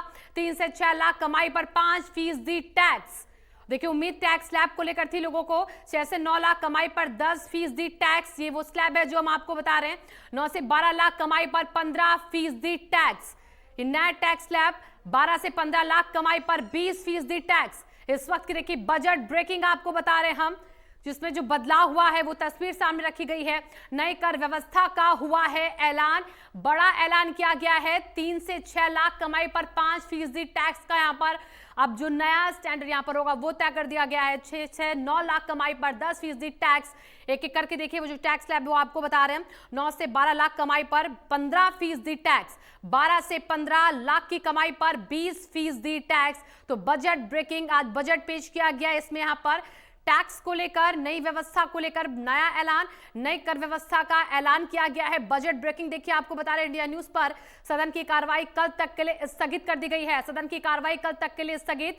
बड़ी खबर इस वक्त देखिए आपको बता रहे हैं। कार्रवाई को स्थगित किया गया और देखिए आज 3 बजे प्रेस कॉन्फ्रेंस भी की जाएगी। इस बजट के बाद सदन की कार्रवाई को कल तक के लिए स्थगित कर दिया गया है। तो बजट ब्रेकिंग इस वक्त देखिए आपको बता रहे हैं। सदन की कार्रवाई कल तक के लिए स्थगित कर दी गई है। तो आज बजट पेश किया निर्मला सीतारमण ने। बजट की जो बड़ी बातें हैं वो हम आपको बता रहे हैं। बजट ब्रेकिंग, सदन की कार्रवाई कल तक के लिए स्थगित कर दी गई है। तो सदन की कार्रवाई को कल तक के लिए स्थगित किया गया है। आज का बजट जो है वो लोगों की उम्मीदों को किस तरीके से पूरा करता, अब लोग अलग अलग तरह के रिएक्शंस भी देना शुरू करेंगे इसको लेकर। हालांकि बजट सरकार ने कहा ये सभी के लिए है, सभी के लिए हितकारी है और 25 का इसमें एक विजन भी है। सदन की कार्रवाई देखिए अब कल तक के लिए स्थगित कर दी गई है। बजट पेश कर दिया गया। वित्त मंत्री निर्मला सीतारमण ने बजट पेश किया, जिसकी अहम बातें हमने आपको बताई। नई कर व्यवस्था को देखिए लागू किया गया है और उसके बाद सदन की कार्रवाई कल तक के लिए स्थगित है।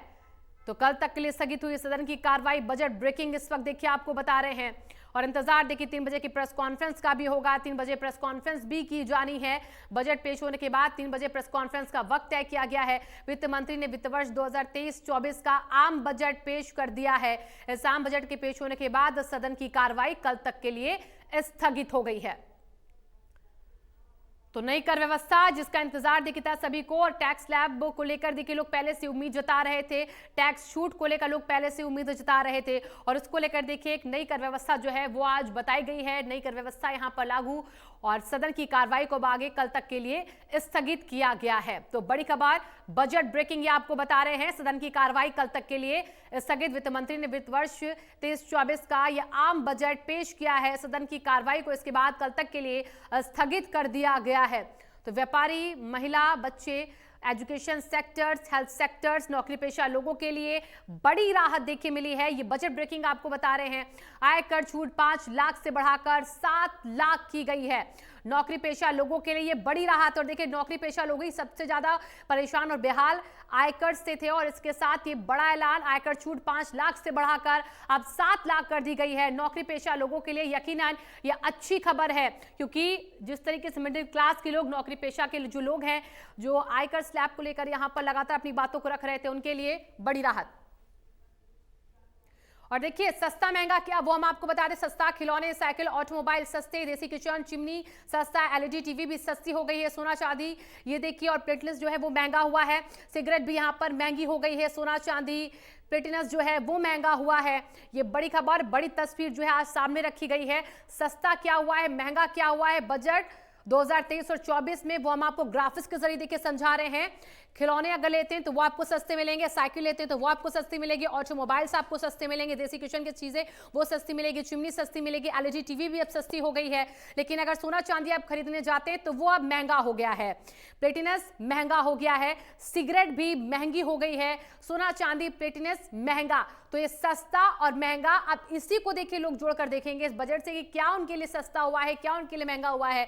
सारी चीजों को यहां पर अगर देखा जाए तो वित्त वर्ष 2023-24 का जो बजट है वो साफ कर दिया गया कि 25 का विजन है, वहां की तस्वीर है। सदन की कार्रवाई को इसके बाद कल तक के लिए स्थगित भी कर दिया गया है। बजट 2023-24 की तस्वीर जो है वित्त मंत्री निर्मला सीतारमण ने पेश कर दी है। ये पूर्ण बजट है। इस पूर्ण बजट से जनता को राहत जहां मिली कुछ चीजों में, तो वही कुछ चीजों में जरूर यहां पर महंगाई भी अब देखी जाएगी, और इस महंगाई की वजह से कुछ चीजें जो हैं वो महंगी होंगी। तो ग्राफिक्स के जरिए देखिए आपको हम समझा रहे हैं क्या कुछ आपके लिए सस्ता रहने वाला है और क्या कुछ आपके लिए महंगा रहने वाला है। सस्ते आपको खिलौने, साइकिल, ऑटोमोबाइल मिलेंगे। आयकर में बड़ी छूट का फिलहाल देखिए ऐलान जो किया गया है उससे लोगों को एक बड़ी राहत मिलेगी। टैक्स में बड़ी छूट का ऐलान किया किसानों के लिए, वित्त मंत्री ने कई बड़े ऐलान भी किए हैं। और एकलव्य स्कूलों में 38,000 से ज्यादा भर्तियां, इसका भी देखिए ऐलान किया गया है। और इसी के साथ सस्ता महंगा जो है वो तो हम आपको लगातार स्क्रीन पर दिखाई ही रहे कि आपको क्या चीजें सस्ती मिलेंगी। देसी किचन चिमनी, एलईडी टीवी भी सस्ती हो चुकी है, खिलौने, साइकिल, ऑटोमोबाइल सस्ते हो चुके हैं, सोना चांदी, प्लेटिनस, सिगरेट महंगी हो चुकी है। बजट 2023 की देखिए तस्वीर है। अब एक एक करके एक बार फिर से आपको ग्राफिक्स के जरिए समझाते हैं, तस्वीर को और क्लियर करते हुए महंगा और सस्ता की। सोना चांदी सिगरेट महंगा, अगर आप सोना खरीदेंगे, चांदी खरीदेंगे, सिगरेट खरीदेंगे तो यकीनन अब आपको पैसे उस पर ज्यादा देने होंगे, आपकी जेब इस पर ज्यादा ढीली होगी।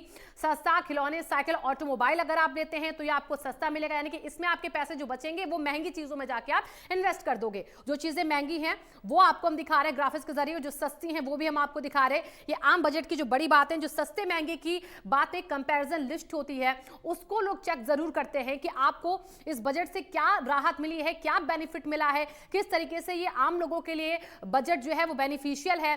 खिलौने, एलईडी टीवी, साइकिल, ऑटोमोबाइल्स ये सब अब सस्ता कर दिया गया है, लेकिन महंगा भी साथ साथ में सोना चांदी और सिगरेट है, इसको भी ध्यान रखना होगा।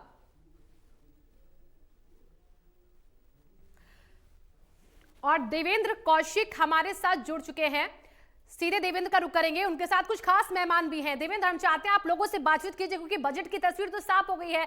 सस्ता महंगा क्या हुआ है वो भी हम दर्शकों को लगातार दिखा ही रहे हैं। लोगों की क्या राय है जो आपके साथ है, जरा उनसे जानने की कोशिश कीजिए। बिल्कुल, देखिए शिक्षा और कृषि और किसान और स्वास्थ्य, इन पे तमाम लोगों की, जो आम लोग हैं उनकी नजर रहती है जब आम बजट आता है। और इस बार का चूंकि बीजेपी सरकार का, केंद्र का ये पूर्णकालिक आखिरी बजट है सेकंड टर्म्स का, तो हमारे साथ में चूंकि आसान भाषा में इसे समझने की जरूरत है किस तरह का ये बजट है, तो चार्टेड अकाउंटेंट हमारे साथ में हैं, उनसे बात कर लेते हैं किस तरह का ये बजट रहा है। क्या नाम है आपका? मेरा नाम दीपक गर्ग है। गर्ग साहब, कैसे आसान भाषा में समझे इस बजट को? देखिए सर, इसमें जो बजट की जो अभी चर्चा चल रही है और बजट में जो निर्मला सीतारमण जी ने आज बजट पेश किया है उसके अंदर उन्होंने 2-3 चीज़ों पे बड़ा अच्छा फोकस किया है। एक तो उन्होंने एक्सपोर्ट को प्रमोट करने के लिए कुछ स्कीम्स लाए हैं, दूसरा, उन्होंने मैन्युफैक्चरिंग सेक्टर को एक अच्छी दिशा देने की बात इस बजट में कही है। तीसरा, जो स्किल डेवलपमेंट की बात थी, जिसके अंदर वो आर्टिफिशियल इंटेलिजेंस, रोबोटिक्स, मेट्रोनॉटिक्स, इसके लिए वो सेंटर सेटअप करने की बात कर रहे हैं, जिससे एक लगता है कि कहीं ना कहीं एक अच्छी दिशा में ये चीज़ें जाएंगी। क्योंकि ये जितनी भी चीज़ें हैं, ये इनका आज की डेट में हिंदुस्तान में सेटअप होना बहुत ज़रूरी है। जिस हिसाब से बच्चे पढ़ाई कर रहे हैं और सब चीज़ें चल रही हैं, तो एक लगता है कि अगर इन चीज़ों से एक स्किल डेवलपमेंट की कोशिश है, जिससे कि उनको फ्यूचर में एक अच्छी जॉब, एक अच्छा वो काम आगे कर सकें, अच्छी जॉब और अच्छा काम मिल सके उनको। आप कैसे देख रहे हैं, क्योंकि इसमें जो इनकम टैक्स का जो दायरा जो था वो बढ़ा है, 7 लाख तक की छूट दे दी गई है, और बाकी तमाम चीजों को कैसे देख रहे हैं? जी, मैं इसमें थोड़ा सा करेक्ट हूँ। इन्होंने इसमें सभी को बेनिफिट देने की कोशिश की, अपर क्लास को भी और लोअर क्लास को भी। इनकम टैक्स रेट की बात करें, जो पहले लिमिट थी 5 लाख की, उसको 7 लाख कर दिया। लेकिन साथ ही साथ जो HNI होते हैं, जिनकी इनकम 5 करोड़ से ज्यादा होती है, उनके ऊपर टैक्स का जो सरचार्ज था वो बहुत ज्यादा था, 37%, जिसको रिड्यूस करके 25 कर दिया। मैडम ने बोला कि पूरे वर्ल्ड में सबसे ज्यादा हाईएस्ट टैक्स रेट इंडिया का था 42%, जो कि HNI पे आता था, जिनकी इनकम 5 करोड़ से ज्यादा थी। उसको कम करके इन्होंने 39% तक कवर कर दिया। ये एक बहुत टॉप क्लास को बेनिफिट देने की कोशिश की। साथ ही आम जो पर्सन है, उसके लिए जो टैक्स की लिमिट है उसको कम कर दिया इन्होंने, बढ़ा दिया, मतलब 7 लाख रुपए कर दिया। और साथ ही जो 2.5 लाख वाली लिमिट थी, वो स्लैब सारे बेनिफिट न्यू स्लैब को दिए हैं। हमारे अब लास्ट ईयर इन्होंने 2 स्कीम लाए थे, ओल्ड स्कीम और न्यू स्कीम। तो ये न्यू स्कीम को बढ़ावा देने का इन्होंने काफी अच्छा प्रयत्न किया, और 2.5 लाख की लिमिट को बढ़ा के 3 लाख कर दिया बेस रेट को। और अगर आपकी इनकम 7 लाख तक है तो कोई टैक्स देना नहीं होगा। 7 लाख तक कोई टैक्स नहीं देना होगा, और उम्मीद लोगों को यही थी बढ़ने की। लेकिन इसमें चूंकि हम कृषि, किसान और स्वास्थ्य शिक्षा को बात करें, किसानों की और बात करें, तो किसानों को कितना फायदा इस बजट से? किसानों का जो बहुत ज्यादा फायदा इस बजट में डायरेक्टली वित्त मंत्री जी ने कुछ नहीं बोला है, बाकी तो बजट को स्टडी करने के बाद ही पता चलेगा। लेकिन 10 लाख करोड़ की जो राहत दी है चीनी मिलों को, चूंकि चीनी के जो भुगतान है गन्ना किसानों का, उसको लेकर कई बार सवाल उठते थे, उसमें राहत मिलती दिखाई दी है। वो तो अब राहत जब पैसे को किसानों को बांटा जाएगा तभी पता चलेगा। बजट में एलोकेशन करना अलग बात होती है और वास्तव में किसानों तक पैसे को पहुंचाना अलग बात होती है। अच्छा, इसके अलावा और क्या देख रहे हैं इसमें जो फायदा लोगों का आम सीधे सीधे लोगों का दिख रहा हो? सीधे सीधे अगर मैं कहूं तो ये बजट, आज जो हमारा समाज था वो बेसिकली उस मरीज की तरह था जो स्ट्रेचर पे लेटा हुआ है और उसको सही मायने में फर्स्ट एड की जरूरत थी। परंतु सरकार का बजट जो है वो दूरदर्शी वाला हो सकता है, परंतु जिस आदमी को फर्स्ट एड की जरूरत है उसे फर्स्ट एड ना देके आप ऑपरेशन थिएटर की तैयारी करोगे तो उससे समाज को थोड़ा सा मायूसी हाथ लगती है। बिल्कुल, देखिए तमाम लोग सीए हैं और कहीं ना कहीं असहमति भी बजट से है, लेकिन कुछ फायदे भी जरूर गिना रहे हैं। आपको कौन सा फायदा दिख रहा है बजट से, और क्या इसमें नहीं हुआ है जो होना चाहिए था? देखिए, इसमें जो सबसे ज़्यादा फायदा मिला है अपने को, नई AI स्कीम्स और नई डेवलपमेंट्स को लेकर, जो इन्होंने पॉल्यूशन को लेकर कंट्रोल करने के लिए, जैसे अपना लिथियम बैटरीज के लिए भी इन्होंने इसमें स्पेशल एग्जम्पशंस दिए हैं, तो वो एक बेनिफिट अपने को नजर आया। दूसरा, इसमें 54F के लिए जो है 10 करोड़ रुपए तक की जो लिमिट बढ़ाई है कैपिटल गेन के अंदर में, वो अपने को बेनिफिट इसमें नजर आया है। फिर जो स्मॉल जो इश्यूज थे उसके लिए 100 जॉइंट कमिश्नर्स को इन्होंने अपॉइंट किया है, जो एक इश्यूज को खत्म करने में, जल्दी रिजॉल्व करने में जरूर हेल्प करेंगे। MSME के लिए बड़ा फायदा इस बजट से देखने को मिल रहा है कि 95% तक की छूट उनको देने की बात की है, जो कलेक्शन वहां से टैक्स की होगी। जी, MSME के लिए मैं आपको बताऊं, इसमें एक स्कीम होती थी क्रेडिट स्कीम, यानी कि जो स्मॉल बिजनेसमैन होते हैं अगर उनको 2 करोड़ तक पैसा लेते हैं तो गवर्नमेंट उसकी क्रेडिट स्कीम की बेनिफिट देती है।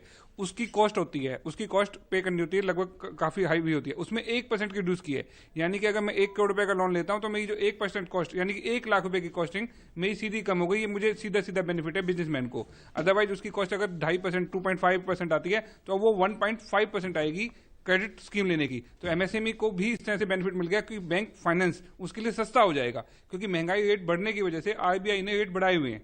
RBI का रेट बढ़ा हुआ है तो MSME को एक टफ हो रहा था कि बिजनेस के लिए उसको लोन लेना है और उसके पास कोई सिक्योरिटी नहीं है जिसको वो गिरवी रख सके। तो बिजनेसमैन को इसके लिए बेनिफिट देती है सेंट्रल गवर्नमेंट कि वो क्रेडिट स्कीम दे देती है, उसके लिए वो चार्ज करती है। साक्षी में जुड़ चुकी है, आपके पास आऊंगी। साक्षी का रुख करेंगे। साक्षी, क्योंकि आपने भी पूरा जो आज का बजट था वो सुना होगा, टैक्स स्लैब सबसे हाईलाइट बिंदु है, क्योंकि टैक्स को लेकर चर्चा हमेशा होती रहती है। इस बार बड़ी राहत, पुरानी व्यवस्था पूरी तरीके से बदल दी गई है। इसकी वजह से कौन कौन सा सेक्टर्स जो है, कौन कौन लोग जो है सबसे ज्यादा अब लाभान्वित हो गए नए टैक्स स्लैब से?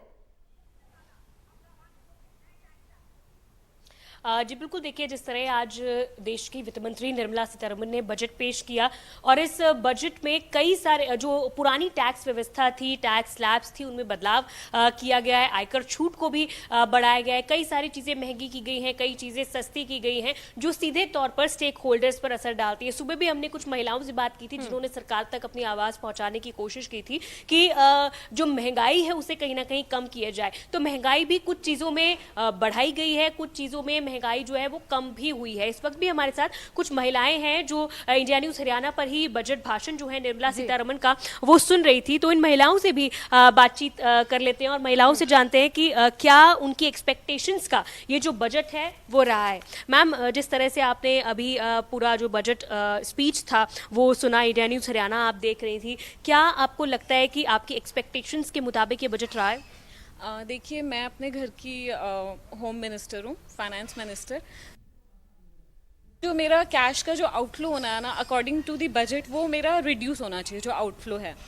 तो मेरी तो ये एक्सपेक्टेशंस है कि जो मेरा कैश का आउटफ्लो हो वो रिड्यूस हो और बच्चों के जो एजुकेशन में हमें कुछ रिबेट्स मिलें, हेल्थ केयर इंडस्ट्री इम्प्रूव होनी चाहिए और जो नॉर्मल हमारी घर की चीज़ें हैं, गैस सिलेंडर, ग्रॉसरी, आजकल कितना मतलब बढ़ गया है सब कुछ, तो इन सब चीज़ों का हमें दिखना चाहिए कि सच में रेट्स कम हुए हैं। नॉर्मली चीज़ें होती हैं बट हमें वो फील।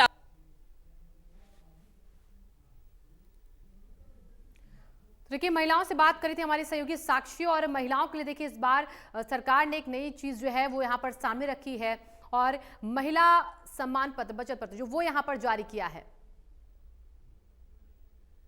और करनाल से हमारे सहयोगी महेंद्र भी जुड़ चुके हैं। महेंद्र का रुख करेंगे, अब सीधे करनाल चलेंगे। महेंद्र, आपके पास क्या कुछ लोग आपके साथ हैं जिनसे आप बातचीत कर सके, जिनसे आप जान सके कि बजट जो है आज का उन्हें कैसा लगा, आज के बजट भाषण को सुनने के बाद उन्हें क्या लगता है, कैसे उनके लिए लाभदायक हो सकता है ये? जी बिल्कुल, देखिए मैं किसानों के बीच मौजूद हूँ और किसान भवन में यहाँ किसान गठन में सुबह से बजट पर निगाहें जो है उनकी बनी हुई थी कि आखिर बजट के पिटारे में उनके लिए क्या कुछ निकलेगा।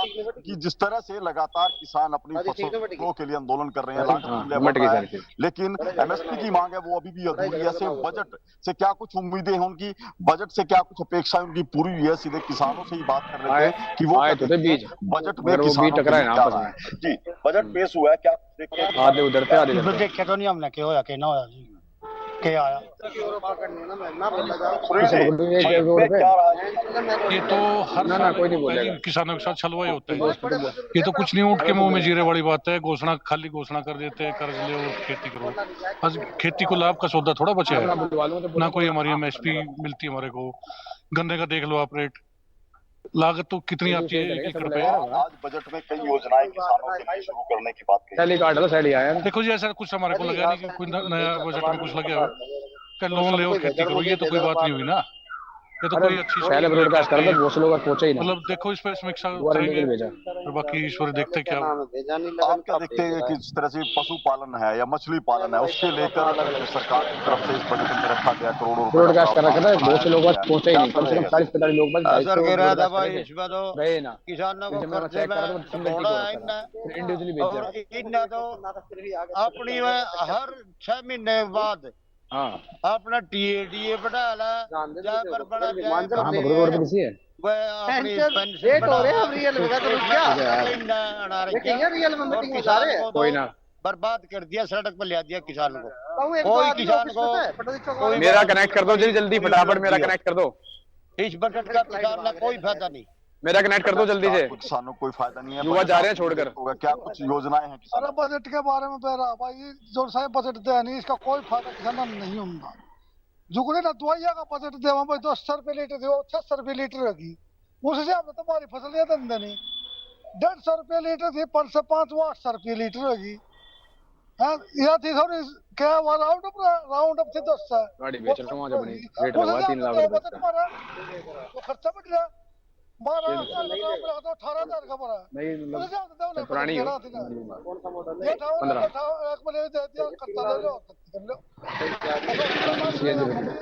तो बिल्कुल देखिए, किसान जो है कहीं ना कहीं इस बजट को लेकर ज्यादा खुश नहीं है कि उनके लिए कुछ योजनाएं उसमें शामिल नहीं की है। कुछ और किसान है, उनसे भी बात कर लेंगे। अरे जल्दी कनेक्ट करो, जा रहे हैं, छोड़कर फिर मैं अकेले रह जाऊंगा। लेकर आई है सरकार। ठीक है, देखिए आप लोगों से बातचीत कर रहे हैं तो एक वर्ग जो खुश भी हो रहा है, जो टैक्स पेयर है वो खुश भी हो रहे हैं, लेकिन कुछ चीजें जो महंगी हुई उससे लोगों में काफी निराशा भी है। हालांकि महिलाओं के लिए देखिए, महिला समान बचत पत्र योजना को भी यहाँ पर गवर्नमेंट जो इस बार लागू कर रही है, उसको लेकर आई एक नया ऐलान महिलाओं के लिए किया गया है। आयकर छूट जो है उसमें यहाँ पर काफी राहत देखी जा रही है। किराना, साइकिल, ऑटोमोबाइल जो है वो सस्ते हो चुके हैं। आयकर छूट 5 लाख के ऊपर देखिए यहाँ पर। इसी के साथ अब लोगों को राहत जो टैक्स भरते हैं उनको मिली है। नया टैक्स स्लैब पूरा सामने रख दिया है सरकार ने। ये अपना पूर्व बजट जो पेश किया है, इसमें हर एक चीज को यहाँ पर ध्यान में रखते हुए सबसे ज्यादा फोकस जो टैक्स पर होता है उसको सरकार ने भी यहाँ पर समझा, और उसकी वजह से यहाँ पर नौकरी पेशा लोगों के लिए ये बड़ी राहत की खबर है। हालांकि वही महिलाओं के लिए भी यहाँ पर महिला सम्मान बचत पत्र योजना जो है उसको यहाँ पर लागू करने के लिए कह दिया है। एक बड़ा ऐलान ये भी किया गया है। किसानों के लिए भी यहाँ पर जो है वो सरकार की तरफ से ऐलान किया गया है। डिजिटली चीज़ों को यहाँ पर कैसे स्ट्रॉन्ग करना है उसको भी यहाँ पर गवर्नमेंट ने देखा है। बजट में महिलाओं, वरिष्ठ नागरिकों के लिए भी सौगात है। वरिष्ठ नागरिक खाता स्कीम की सीमा 4.5 लाख से 9 लाख की जाएगी, ये भी कह दिया गया है। एजुकेशन को लेकर देखिए क्या है, कैसे काम करती है डिजिटल लाइब्रेरी, उसको लेकर भी यहाँ पर इस बजट में बड़ी बातों का जिक्र किया गया। वित्त मंत्री निर्मला सीतारमण ने बजट में बच्चों, किशोरों के लिए डिजिटल पुस्तकालय की भी घोषणा की है और इसके जरिए कहा कि छात्रों को फायदा होगा। छात्र से काफी एजुकेशन में बदलाव देख सकते हैं। पर्यटन को लेकर भी बजट में बड़े बदलाव हुए हैं।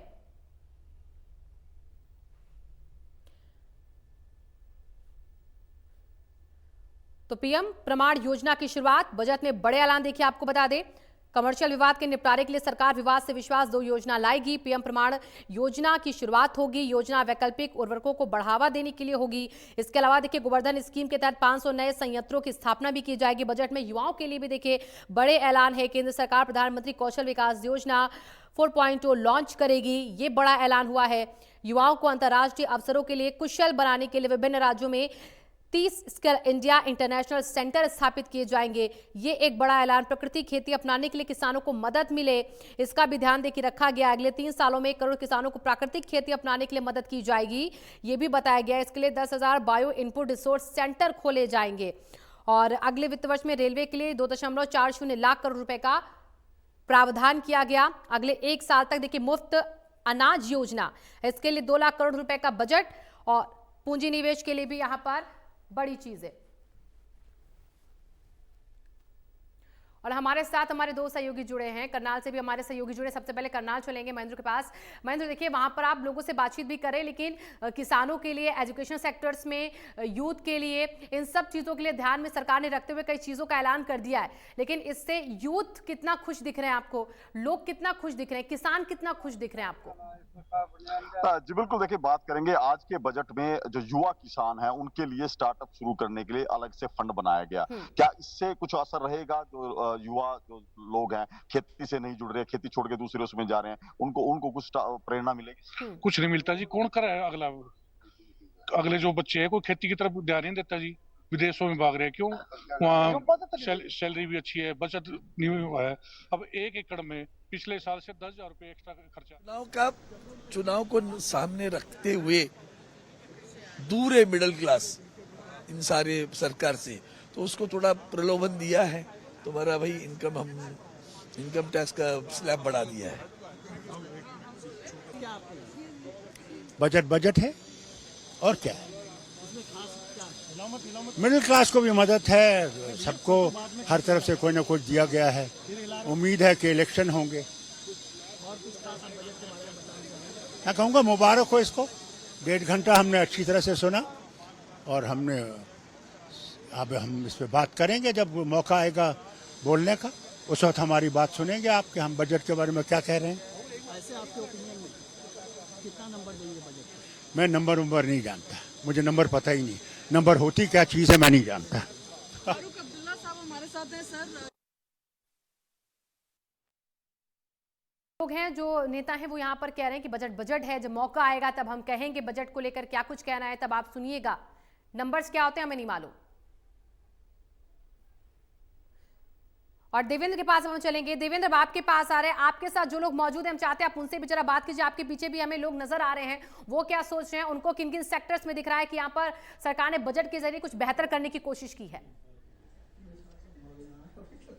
बिल्कुल, देखिए हम लगातार बात कर रहे हैं और समझने की कोशिश कर रहे हैं आसान भाषा में कि आखिर इस बजट में, चूंकि अब आसान भाषा में समझना बड़ा मुश्किल होता है कि साथ के साथ जब बजट आता है, लेकिन तमाम जो सीए हैं उनसे हम बात कर रहे हैं। आपको क्या लगता है कौन सा ऐसा सेक्टर है जिसमें ये बजट मील का पत्थर साबित होगा? ये एक क्या नाम है, हेल्थ सेक्टर में थोड़ा सा इन्होंने किया है। मेडिकल कॉलेज, ये नए 157 नए मेडिकल कॉलेज खोलने की बात करी है, जिससे नए युवाओं को क्या नाम है अपना एजुकेशन की तरफ जाने का उनको थोड़ा मतलब आसान भाषा में कहें तो उनको एक लाइन मिलेगी, उनको रोजगार के अवसर मतलब क्या नाम है बनेंगे, उनका एजुकेशन सेटअप होगा। और नए जब इंस्टीट्यूट जब खुलेगा उसका हेल्थ सेक्टर को फायदा मिलने जा रहा है आपको। और दूसरा सेक्टर अगर एजुकेशन की बात करें तो उसमें कुछ मिलता हुआ दिखाई दिया बच्चों को? एजुकेशन में काफी दिया उन्होंने। एक डिजिटल लाइब्रेरी जो नेशनल लाइब्रेरी बनाया है यूथ के लिए, ताकि वो इजीली उनको बुक्स वगैरह सारी प्रोवाइड रहेंगी। इसके साथ साथ मुझे ये भी लगता है जो कमिश्नर अपील्स के पास इनकम टैक्स के पुराने लंबित मामले पड़े थे, जो कि 2022 तक 5 लाख लंबित मामले थे, पेंडिंग केसेस थे। अब प्रावधान ये दिया गया कि जो 100 ज्वाइंट कमिश्नर अपॉइंट किए जाएंगे और जो छोटे मुकदमे हैं, छोटे अपील्स हैं, उनको वो खत्म करेंगे। नई कर व्यवस्था लागू करने की भी बात तो इनकी फाइनेंस मिनिस्टर की तरफ से की गई है। हाँ, वो नई कर व्यवस्था जो न्यू टैक्स रिजीम है वो लागू की जाएगी। बिल्कुल, देखिए तमाम लोग हैं जो आसान भाषा में समझाने की कोशिश कर रहे हैं कि कौन कौन से सेक्टर को क्या क्या फायदा हुआ है। हालांकि जो एमएसएमई है उसको एक बड़ा फायदा मिलता हुआ इस बजट से दिखाई दे रहा है। और उस दूसरी तरफ अगर स्ट्राइक फंड की भी बात करें तो 47 लाख युवाओं को वो फंड देने की बात वित्त मंत्री की तरफ से की गई है। और तमाम ऐसे सेक्टर, चाहे किसानों की और कृषि की बात करें तो वहां भी किसानों को फायदा देने की कोशिश की गई। चूंकि ये पूर्ण बजट इस बार का है 2.0 का मोदी सरकार का, तो ऐसे में राहत सभी वर्गों को देने की कोशिश की गई है। लेकिन हाँ, महिलाओं को कहीं ना कहीं इस बात को लेकर जरूर थोड़ी सी निराशा हाथ लग सकती है कि सोने चांदी के जो उपकरण या गहने हैं वो थोड़े से महंगे होने जा रहे हैं। लेकिन कहीं ना कहीं महिलाओं को दूसरी तरफ जो बचत पत्र, उनके सम्मान बचत पत्र की जो बात की गई है, वो महिलाओं को कहीं ना कहीं सेवी बनाने की कोशिश निर्मला सीतारमण की तरफ से की गई है। जी ठीक है। और देखिए महेंद्र के पास चलेंगे। महेंद्र, देखिए हर एक चीज को देखते हुए, हर एक तबके को देखते हुए सरकार तो ये कहती है कि बजट सबके लिए है, सबके लिए काफी बेनिफिशियल भी है ये बजट। लेकिन आपके आसपास जो लोग थे, आपने उनसे जब सवाल किया तो कुछ लोग नाराज भी दिखे हैं। उनको क्या लग रहा है, कहाँ कमी रह गई, कहाँ और ध्यान देने की जरूरत थी सरकार को? जी बिल्कुल, देखिए जिस तरह से उम्मीद थी इस बार के बजट से कि किसानों के लिए जो किसान सम्मान निधि है उसमें सरकार कुछ बढ़ोतरी करेगी, लेकिन ऐसा नहीं हुआ है। ऐसे में कहीं ना कहीं उम्मीद जो बात करें किसानों की उसके अनुरूप नहीं है, इसलिए थोड़ी नाराजगी भी किसानों के बीच है। तो कहाँ कमी देखते हैं कि सरकार कहाँ नजरअंदाज कर रही है, या कौन सी चीजें थी किसानों की जो नहीं मानी? ये पहले किसानों को सम्मान निधि मिलती थी जी, अब इसको करीब 6 महीने हो गए जी, आई नहीं अभी तक किसानों के खाते में। और ये तो बोले थे बढ़ोतरी करने की, बढ़ोतरी की हमारी तो पिछली भी नहीं मिली जी अभी तक। मतलब ये खाली घोषला है, ये सरकार नहीं है, निकम्मी सरकार है जी। बिल्कुल किसानों के हक में बिल्कुल है नहीं ये। ठीक है महेंद्र, आप बने रहिए हमारे साथ। देवेंद्र, आप भी बने रहिए हमारे साथ। अभी वक्त हो चला एक छोटे से ब्रेक का। ब्रेक के बाद वापस आएंगे तो बजट किस तरीके से सस्ता महंगा लोगों के लिए है, क्या लोगों को फायदा मिल रहा है इससे, इन सब बारे में डिटेल में आपको बताएंगे।